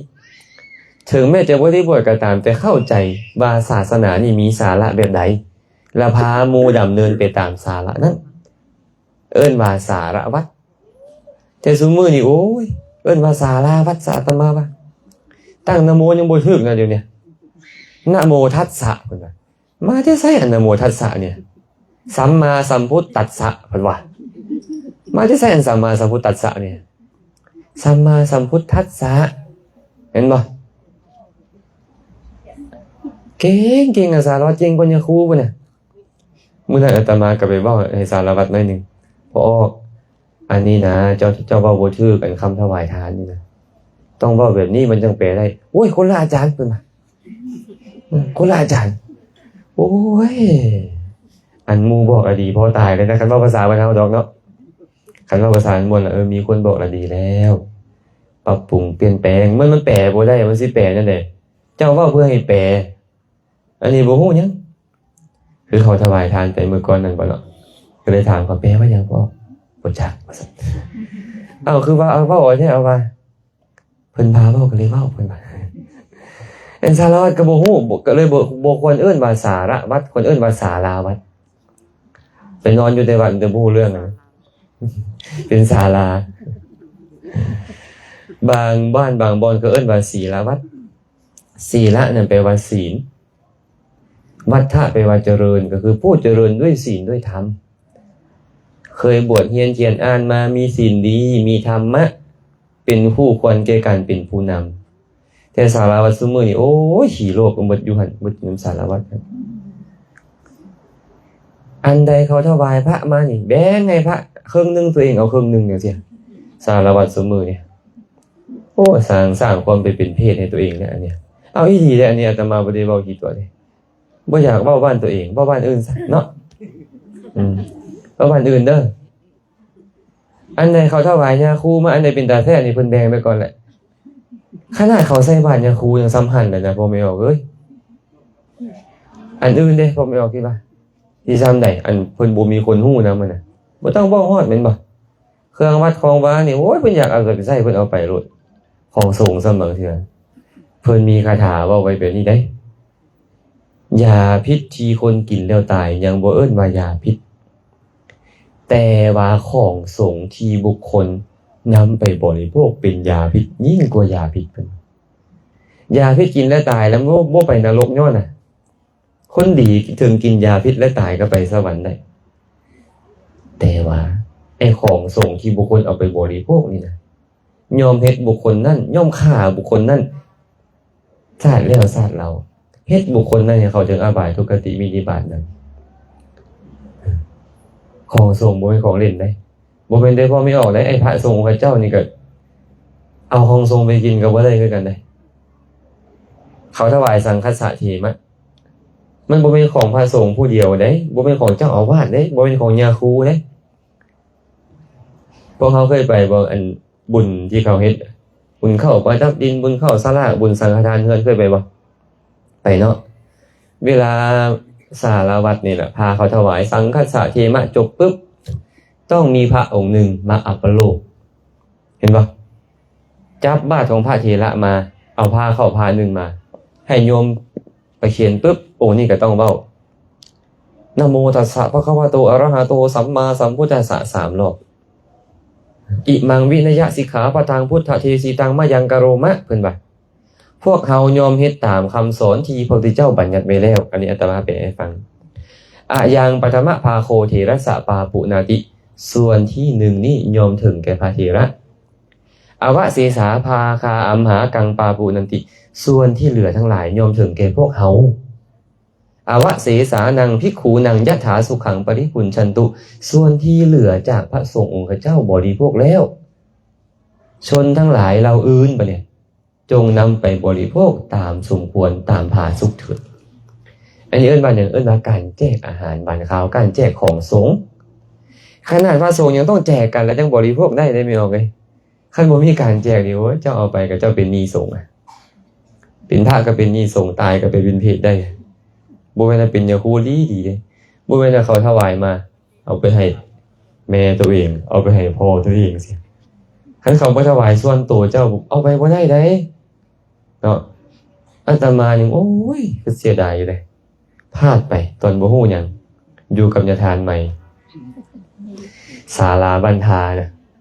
โอ้โหกองละ30กองเต็มอยู่ศาลาอาตมาเป็นคนบ่มักหกบัดเนี่ยบวชมาใหม่ๆน้ำแกงเป็นน้ำแกงขึ้นอีกไปน้ำท่วมตีนศาลาเนาะจับได้แต่มากับตัวอยู่โยนทิ่มหมดเลยเตียงเพนึงกับโยนทิ่มอันใดมันหลายพดเอาไม่ออกเอาไปใส่บ่ฮู้เรื่องไม่ออกเอ้ยความบ่ฮู้เรื่องของตัวเองนี่นะมึงกองบักหลายกองอย่าท่านเอิ้นด่าอยู่อย่าท่านน่ะ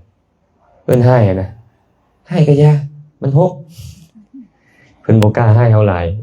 เพราะเพิ่นเล็งไว้แล้วองค์นี้จะต้องเผาวัดค่อยจะหนีมาบ้านแหละเพิ่นก็เลยหนีไปอยู่ทางเวียงนาคำก็เป็นมรณภาพอยู่พุ่นข้าอาตมาบ่บวชก็ได้หนีองค์นี้ลูกในบ้านตอนนั้นพ่อเป็นในบ้านเนาะคนคือสิบ่กล้าเว้าให้เราต่อองค์เนี่ยทีนะมันก็เลยได้โอกาสหนีบิณฑบาตใช้4ปีแล้ว3-4ปีอาตมาต้องบิณฑบาตมาใช้เงินก็บ่มีบัดนี้เนาะไปบิณฑบาตได้ข้าวได้อาหารมาก็ขอใช้หนี้สงฆ์ได้คิดไล่เอาคันข้าวห่อละ5 บาทบ่ขนมห่อละ10 บาทก็ว่าไปกันคิดไล่เอาประมาณนี้แหละขอใช้หนี้สงฆ์เด้อบิณฑบาตอยู่ไปนี่ 3-4 ปีใช้หนี้สงฆ์บ่ฮู้ว่ากุดหรือบ่กุดบ่เป็นหนี้สงฆ์อย่างอยู่พอไม่ออกคือกันนั่นแหละหมักม่วงอยู่วัดพลสันน่ะมะม่วงไข่แต่ก่อนโอ้ยว่าเดี๋ยวฟ้าลมมาพุ่นจะเด็กน้อยจะผู้ใหญ่เต็มอยู่พุ่นปั้นข้าวเหนียวไปพร้อมบางคนน่ะหั่นเครื่องกลางทอดออกมาก็ซุปข้าวเหนียวใส่เลยแซ่บ บ่แม่นแต่วัดพลสันเด้วัดเหนือก็บ่ง่ายเด้เนี่ยสมัยยพ่อสีอยู่อ่ะยางกระถุนน่ะยิงพวกอาตมาตอนยังน้อยไปลักมะม่วงเพิ่นน่ะลักมะต้อมะม่วงเพิ่น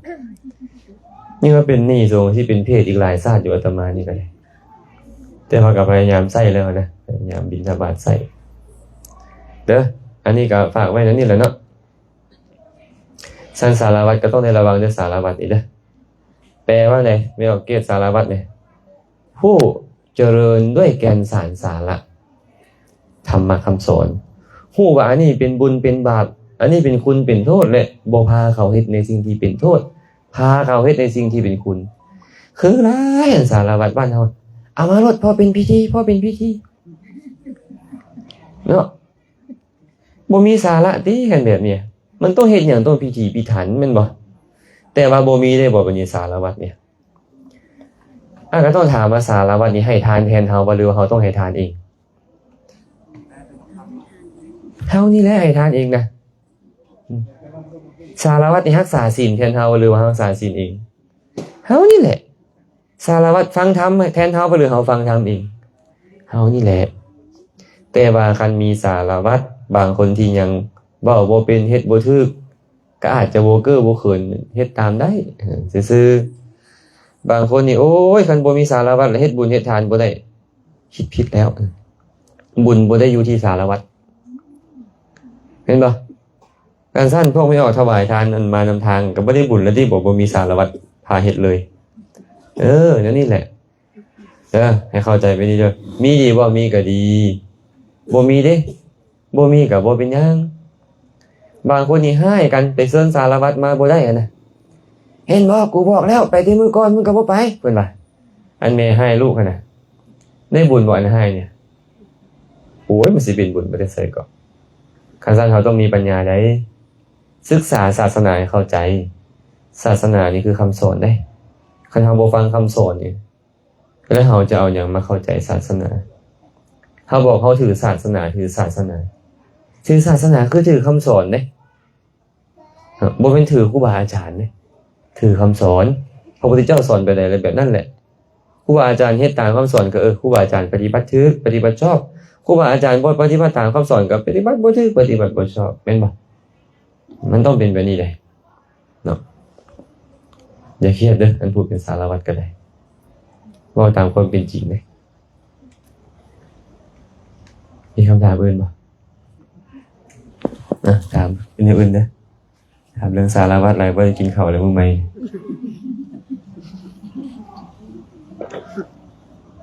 น้อมนมัสการอยากถามอยากถามอาจารย์ว่าไปนอนขันหาแล้วมันถูกนำขันหาเพราะว่าการทานของมนุษย์นี่นะอันใดสูงสุด การทานของมนุษย์ ปฏิบัติแนวใดจังให้มันได้100%กับการทาน การทานอีหยังเป็นการทานอันสูงสุดต้องเบิ่งในฐานะคันฐานะของพระโพธิสัตว์ผู้มีความประสงค์จะบรรลุสัพพัญญุตญาณเป็นพระพุทธเจ้าการให้ชีวิตเป็นฐานสูงสุดมหาบริจาคมี5มหาบริจาคเป็นการบริจาคใหญ่ของพระพุทธเจ้า1เข้าของ2อวัยวะ3ชีวิต4บุตร5ภรรยาเอิ้นว่ามหาบริจาค5การให้ชีวิตเป็นฐานนี่ยากที่สุด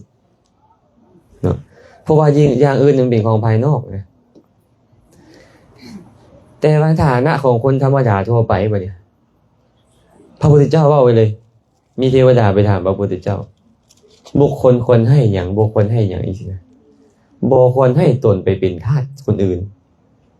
บุคคลให้ตนบุคคลให้ชีวิตตนพระพุทธเจ้าบอกไว้แบบนี้เป็นอย่างจึงบอกสามัญล่ะว่าในฐานะที่บ่แม่นพระโพธิสัตว์แต่พระโพธิสัตว์นี่ขอให้ไปเป็นทาสก็จะไปเป็นขอชีวิตก็จะให้ขออีกอย่างจะให้หมดนะปฏิบัติแนวใดให้สาระชีวิตได้ก็ต้องคิดให้คือพระพุทธเจ้าเพื่อหยังเฮ็ดแบบนี้เพื่อหยังเพื่อสัพพัญญุตญาณเพื่อคนสัตว์ออกจากทุกข์บ่เป็นสักแต่ว่าให้เด้มื้อนี้ย้อนเข้ามาหาเฮาบัดนี้หากเว้าเรื่องเข้าของหากถามว่าเข้าของอันใดเป็นทานที่สูงสุดอันนี้ก็ต้องตอบได้เลยเนาะตอบว่าเสนาสนะทานการให้เสนาสนะทานนี่นะเพิ่นบอกว่าแม้แต่บุคคลนิมนต์พระพุทธเจ้ามา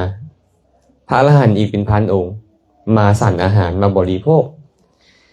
ยังมีอานิสงส์น้อยกว่าการที่บุคคลสร้างกุฏิแล้วเจาะจงถวายแก่พระภิกขุผู้มาจากทิศทั้งสี่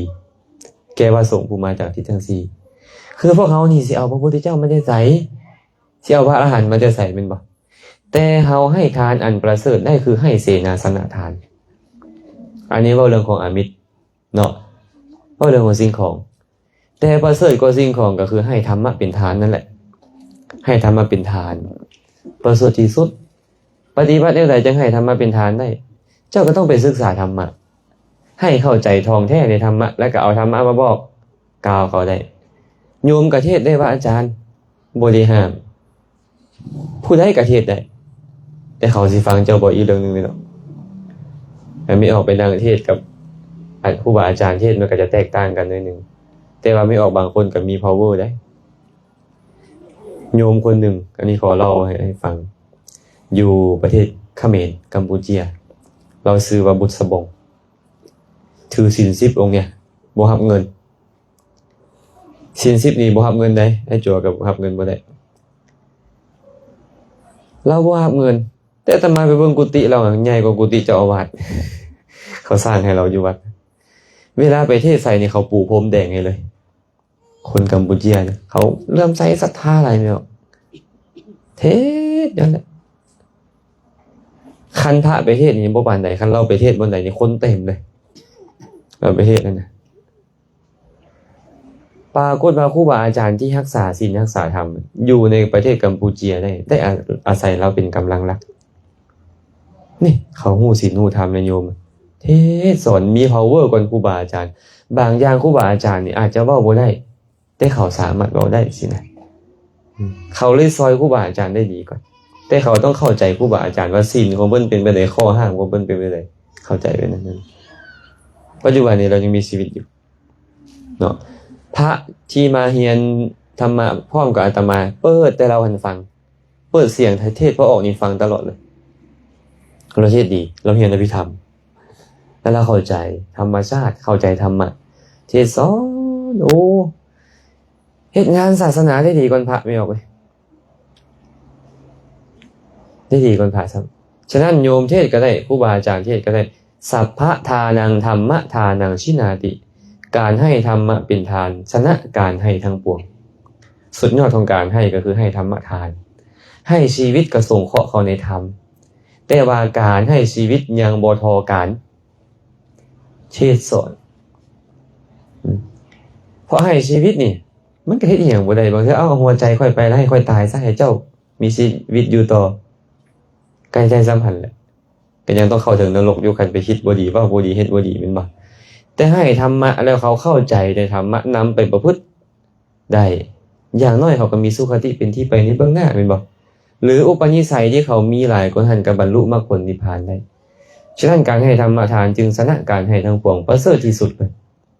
ปฏิบัติได้เลยพ่อตุ๊มันเป็นอย่างที่เรื่องของนี่พระอาจารย์เพราะว่าเมื่อก่อนนี่คนน้อยอันเชิญพระไตรปิฎกมาจากหมอวัฒนธรรมมาเทศมาถวายอยู่บ้านผมแต่ว่ามันคืออาจารย์เมื่อคืนเทศนี่แหละเทศว่ามันการเทียบตีหรือมันเข้าข่ายการเทียบตีโตเขาไม่ร้องที่เพราะว่าเขามาแล้วผู้ตู้นี่ก็ได้บ้านโจราบ่มีอันผู้ที่ได้อันถือปึ๊บมีแต่บ้านอื่นพุ่นค่อยก็ได้บอกคารวะบอกนายบ้านนี้จังว่าค่อยเขียนแห่พระไตรปิฎกอันนั้นแห่พระป่าพระไตรปิฎกเขียนแค่นี้เพราะว่าเขาโมโหว่าพระไตรปิฎกแม่นหยังคุณน้อยก็เลยตอบว่าคำสอนของพระพุทธเจ้า 84,000 ทัพประขันธ์อยู่ในนี้ 4,000 บาทนี้เข้าละอยากได้ทานนำคนน้อยมันระเบิดแล้วโอ้ยตาเสียดายนะพ่อตุ๊นี่บัดนี้เนาะแล้วบาทนี้คนน้อยยังอีกนี่หมดแล้วว่ายังบัดนี้ยังอีกชุดนึงคนน้อยยังบ่ได้เอามาทานคนน้อยจองไว้แล้วเฮ็ดแนวใดอันนั้นคนน้อยจังสิได้กุศลนั่นน่ะโอ้ยสร้างว่าใช่บัดนี้ว่าท่านเอาไว้เสียมาถวายยังบ่ฮู้วิธีว่าสิเฮ็ดจังได๋ได้กุศลอยู่เลยประตูเอาจังซี่ปฏิบัติแล้วใดการทานนั่นน่ะคนน้อยเอานี่ฟังเด้ออย่าเครียดเลยไม่ได้แหละคันเฮาให้ตอนให้ดีปานใดก็ตามเด้อภายหลังมาเครียดโฮมมื้อเช้านี่บ่เป็นฟังอาจารย์เทศน์อยู่มื้อเช้านี่เนาะให้แล้วบ่เสียดายในภายหลังเป็นการให้ของสัตว์บุรุษอาตมาเทศน์แล้วมื้อเช้านี่สัพปุริสทานเนี่ยมีอยู่5ประการ1ให้ด้วยความเลื่อมใสศรัทธา2ให้ด้วยความเคารพอ่อนน้อม3ให้ตามการอันสมควร4ให้แล้วบ่เสียดายในภายหลัง5ให้บ่กระทบตนเองบ่กระทบคนอื่นอันนี้เรียกว่าสัพปุริสทานให้ทานนั้นเป็นสิ่งที่ดีเฮาจะเอาพระไตรปิฎกมาให้เฮาก็ต้องใส่ใจว่าเฮาให้ธรรมะเป็นทานคันเฮาให้ธรรมะเป็นทานน่ะนะมันก็ประเสริฐกว่าการให้แบบอื่นแม่นบ่ก็บ่ต้องไปฟังคำเว้าของคนดอกว่าตัวเอ้ยคันเฮาใช้ชีวิตตามคำเว้าของคนนี่เฮาบ่มีสุขได้ดอกบ่มีความสุขดอกคันเจ้าเฮ็ดดีแล้วเฮ็ดถูกแล้วเฮาสิไปเอาคำเว้าของคนอื่นเป็นประมาณเฮ็ดหยังคันเขาบอกว่าบ้านเฮาบ่มีแต่บ้านอื่นเอาก็พากันเฮ็ดถ้าแหมผู้ใดห้ามเนาะเขาให้ทั้งอบส.ศูนย์กลางเขายังเปิดโอกาสผู้ใดอยากจับอยากจองไปซื้อมาถวายแก่ครูบาอาจารย์ทั่วประเทศนี่ยังได้นะบ่มีปัญหาดอกอันนั้นเนาะอย่าไปใส่ใจคนอื่นหลายเขาบ่ได้กินข้าวแทนเฮาหายใจเฮาก็หายใจเองทุกข์สุขมันก็อยู่ในเฮาเนี่ยเฮาไปทุกข์เรื่องคำเว้าเขาตอนนี้อย่าไปใส่ใจนะมีคำถามอื่นป่ะ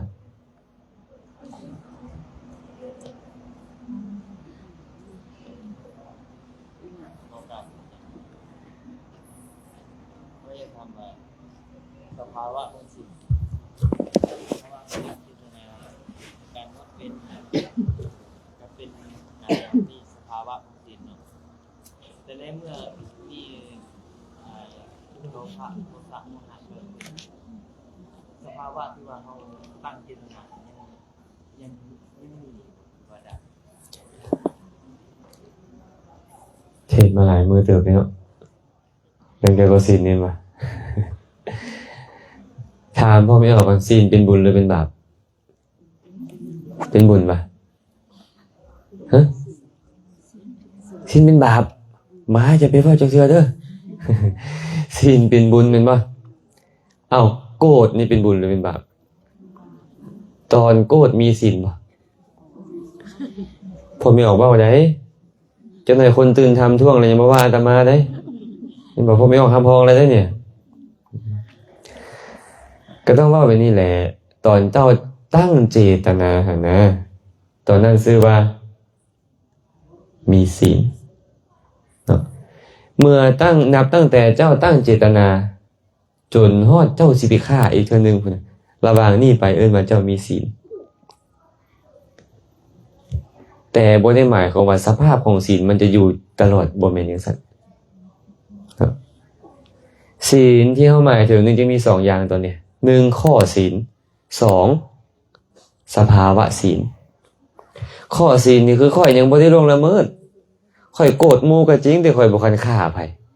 ข้อยบ่ได้ลักขโมยของไผข้อยบ่ได้ไปพูดผิดในกามข้อยบ่ได้เว้าตัวข้อยบ่ได้ดื่มน้ำเมาเมื่อข้อยบ่ได้เฮ็ดทั้ง5อย่างนี่ข้อยจะผิดศีลหยังล่ะข้อยก็ยังบ่ผิดข้อศีลแต่สภาวะศีลมันบ่มีตอนนั้นน่ะข้อยโกรธหมู่อยู่นี่นะข้อยอิจฉาเขาอยู่ข้อยโลภอยู่ข้อยงงเงาเสื่องซึมอยู่เป็นชื่อของบาปทั้งนั้นที่เว้ามาทั้งหมดนี่ศีลบ่เคยเป็นบาปก็บ่เคยเป็นศีลเห็นป่ะฉะนั้นน่ะเจ้ายังบ่ได้ผิดข้อศีลแต่สภาวะศีลมันบ่มีอยู่เข้าใจป่ะตอนพ่อไม่ออกตั้งเจตนาถวายทานกำลังยกมือให้ทานเป็นบุญป่ะเป็นบุญข้อทานหรือข้อศีลแสดงว่าศีลบ่มีตอนนั้นศีลบ่ได้เกิดขึ้น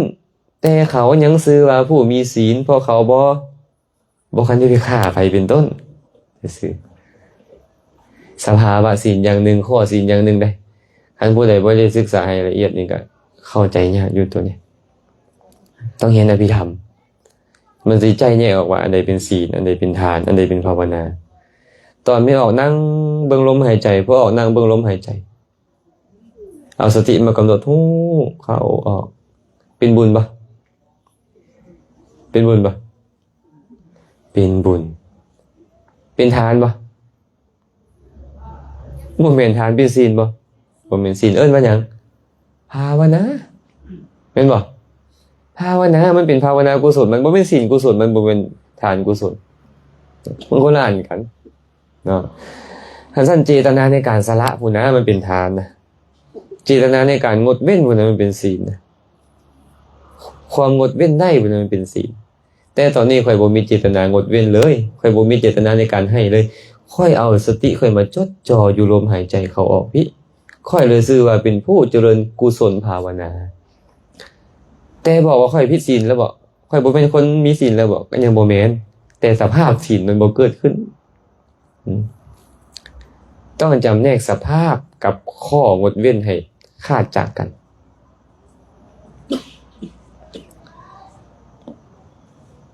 เข้าใจเนาะเหมือนจะเข้าใจเป็นป่ะเหมือนจะเข้าใจไม่ออกน้อยนี่เด้เราไปเห็นอภิธรรมมาเลยเป็นนางรับอยู่ห้อง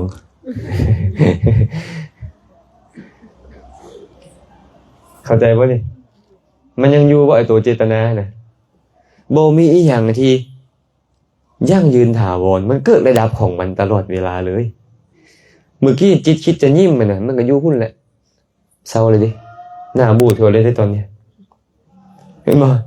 จิตตอนบูดมันก็ดับไปอีกแล้วมันไปเป็นแนวใหม่ไปมันเกิดขึ้นระดับเจตนาเจ้าจะงดเว้นพูดมันอยู่ตั้งแต่10มื้อก่อนพุ่นสมมุติว่าถึงเจ้าจะบ่ได้ฆ่าไผก็ตามตอนนี้แต่เจตนาตัวนั้นมันดับไปแต่ตอนนั้นแหละมันบ่ได้อยู่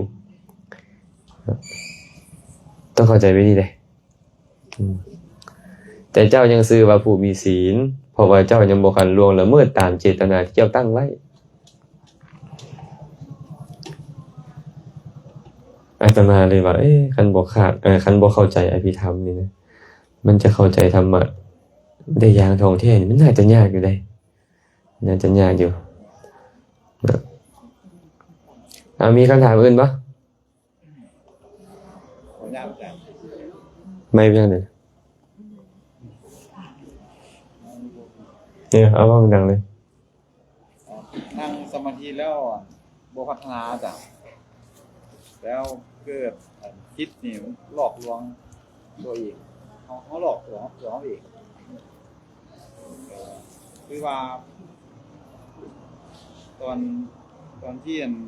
เงี้ยนั่งใหม่ๆนี่เนาะแล้วก็เฮานี่แม่นพิจารณาทำได้ แต่ว่านั่งเลื่อนไปก็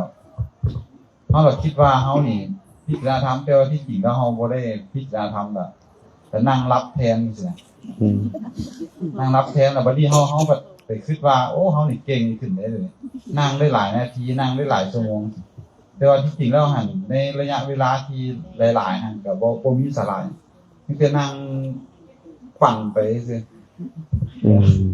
แล้วในข้อนี้อยากให้พระอาจารย์หั่นแนะนำวิธีการแก้ไขบ่แม่นบ่อยากให้เสียเวลาบ่แม่นเห็นองค์อยู่ข้างหลังอาจารย์อยู่ หลายองค์อยู่ข้างหลังหมดอย่าไปแนมมาแถวตั้งกันเนาะอย่าไปหลายๆวันเด้ เขาต้องทำความเข้าใจก่อนว่าสมาธิคืออีหยังก่อนเบื้องต้นจังสิฮู้ว่านั่งสมาธิเห็นบ่สมาธิคืออีหยังสมาธิเป็นกุศลชนิดหนึ่งแต่กุศลประเภทนี้มันอยู่กับสิ่งเดียวมันบ่ไปหาแนวอื่นเข้ามาหามันอยู่กับสิ่งนี้เลยเอิ้นกุศลที่เกิดขึ้นอยู่กับอันเดียวนี่ว่าสมาธิเข้าใจเนาะสมาธิแปลว่าตั้งมั่นสม่ำเสมอความตั้งมั่นสม่ำเสมอของจิตเอิ้นว่าสมาธิตั้งมั่นสม่ำเสมอในสิ่งเดียวนี่นะตลอดเวลาเอิ้นว่าสมาธินะเจอกันเนาะคำว่าสมาธิเนาะที่นี่เฮาก็ไปเบิ่งว่าสมาธินี่นะมันมีอีหยังเป็นปฏิปักษ์มันมีอีหยังเป็นเหตุใกล้ปฏิปักษ์ของมันเอิ้นว่านิวรณ์นิวรธรรม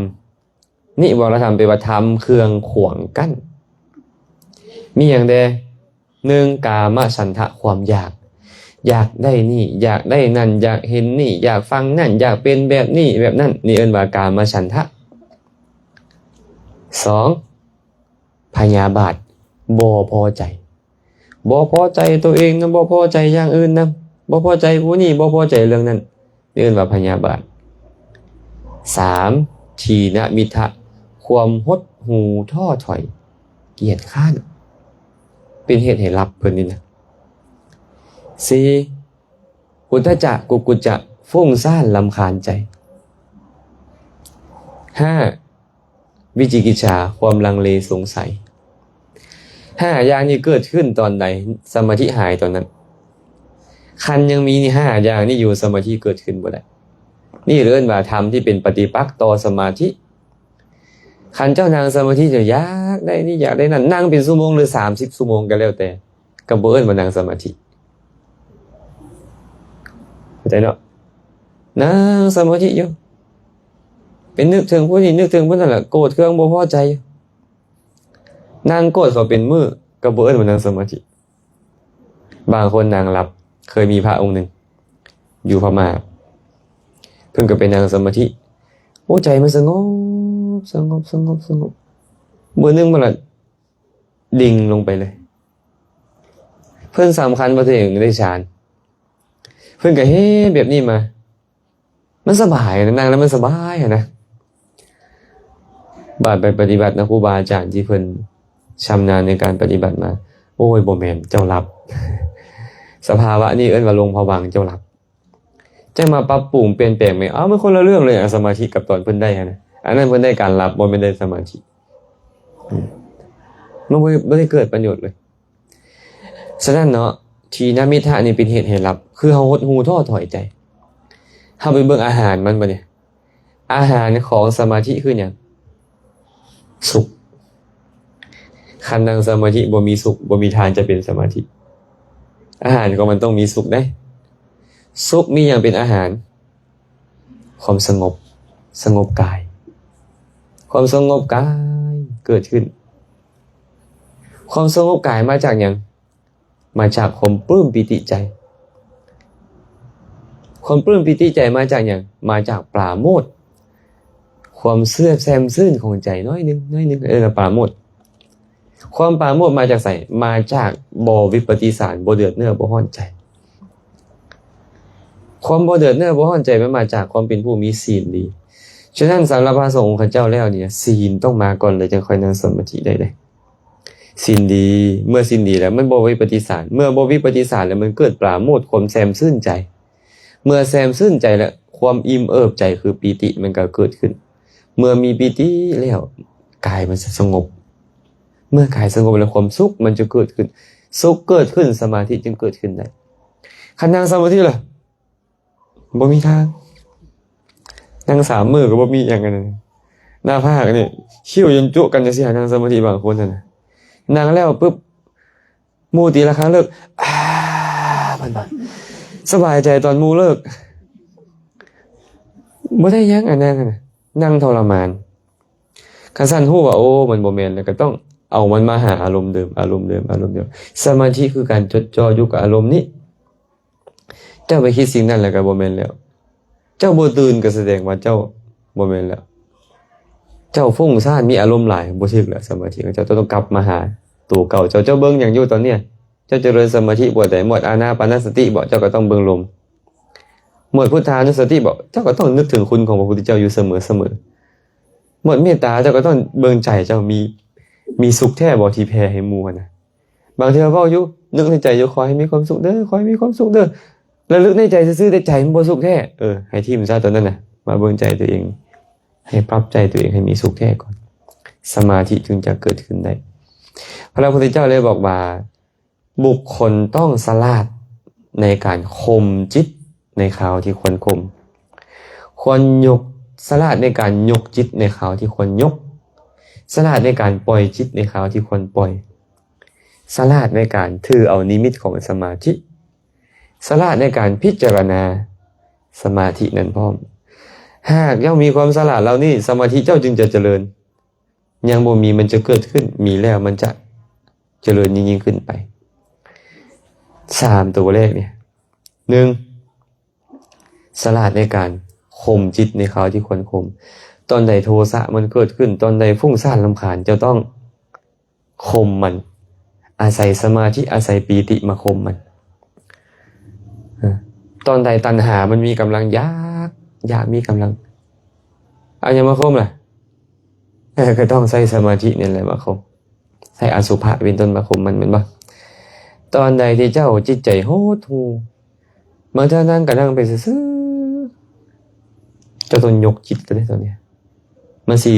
ไปทางที่นมิทธะจะต้องยกจิตให้จิตนี้เกิดความปลื้มปีติยินดีฉันทะให้พิจารณาธรรมฉันว่าง่ายคือเจ้าต้องปรับอินทรี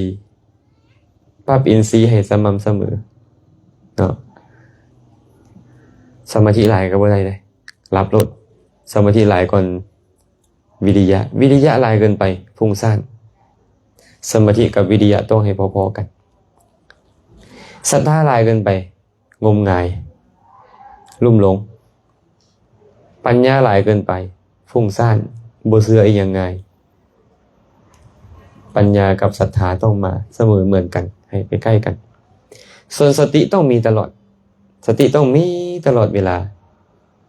จำปรารถนาในกิจทั้งปวงในทุกเวลาเลยสมาธินี้ต้องมีเราต้องสละในการปรับปรุงอินทรีย์เราตอนใดที่สติของเรามันไปตามอารมณ์ได้ดีแล้วคนปล่อยมันตัวเนี้ยเหมือนกับคนขับม้าเพิ่นน่ะคนขับรถม้านี่นะเมื่อม้าแกเกียนแกรถเป็ดถึกทางแล้วมันไปตามทางได้ของมันแล้วค่อยก็บ่จำเป็นต้องไปดึงเสือกมัดแอกมันมัดดังมันค่อยบ่จำเป็นต้องเอาประตักไปซับมันค่อยก็เบิ่งมันปล่อยมันไปตามอารมณ์ของมันเจ้าต้องสละเดี๋ยวนี้นะสมาธิยังบ่มีจะมีแล้วจะเจริญขึ้นอันนี้เป็นอาหารของสมาธิเด้เฮาก็ไปตรวจสอบตัวเองตอนเฮานั่งสมาธิมันเป็นแนวใดบัดเนี่ยมันเป็นแนวใดคันมันหดหู่ไปนั่นโอ้จะต้องพิจารณาธรรมเอาธรรมะมาพิจารณาเรื่อยๆแบบนี้นะแล้วก็เฮ็ดปีติให้มันเกิดขึ้นเฮ็ดใจให้มันแซมซื่นมันจะตื่นเอาธรรมะมาพิจารณาตอนใดมันฟุ้งซ่านก็ต้องหาสมาธิต้องพยายามมาอยู่กับอารมณ์เดียวหาปัสสัทธิพยายามน้อมใจไปในความสงบเราต้องมีการน้อมใจได้คันบ่มีการน้อมใจกรรมฐานเจริญบ่ได้สมาธิเจริญยากขนาดเราต้องน้อมใจเข้าไปหาความสงบนะน้อมใจเข้าไปหาความสงบนะ อันนี้ก็ฝากไว้จังซี่เนาะให้พยายามเป็นผู้ฉลาดในการยกจิตฮู้ว่ามันฮู้แล้วดีเด้คันบ่ฮู้เลยนี่บ่ได้นี่แสดงว่าเฮาฮู้แล้วว่าสมาธิเฮาบ่เจริญได้นี่การเป็นอันนี้ฮู้เลยเด้ว่ามันฮู้นี่นะมันจึงเป็นไปนี่เฮาก็ต้องหาอุบายในการยกจิตมีอย่างอื่นอีกบ่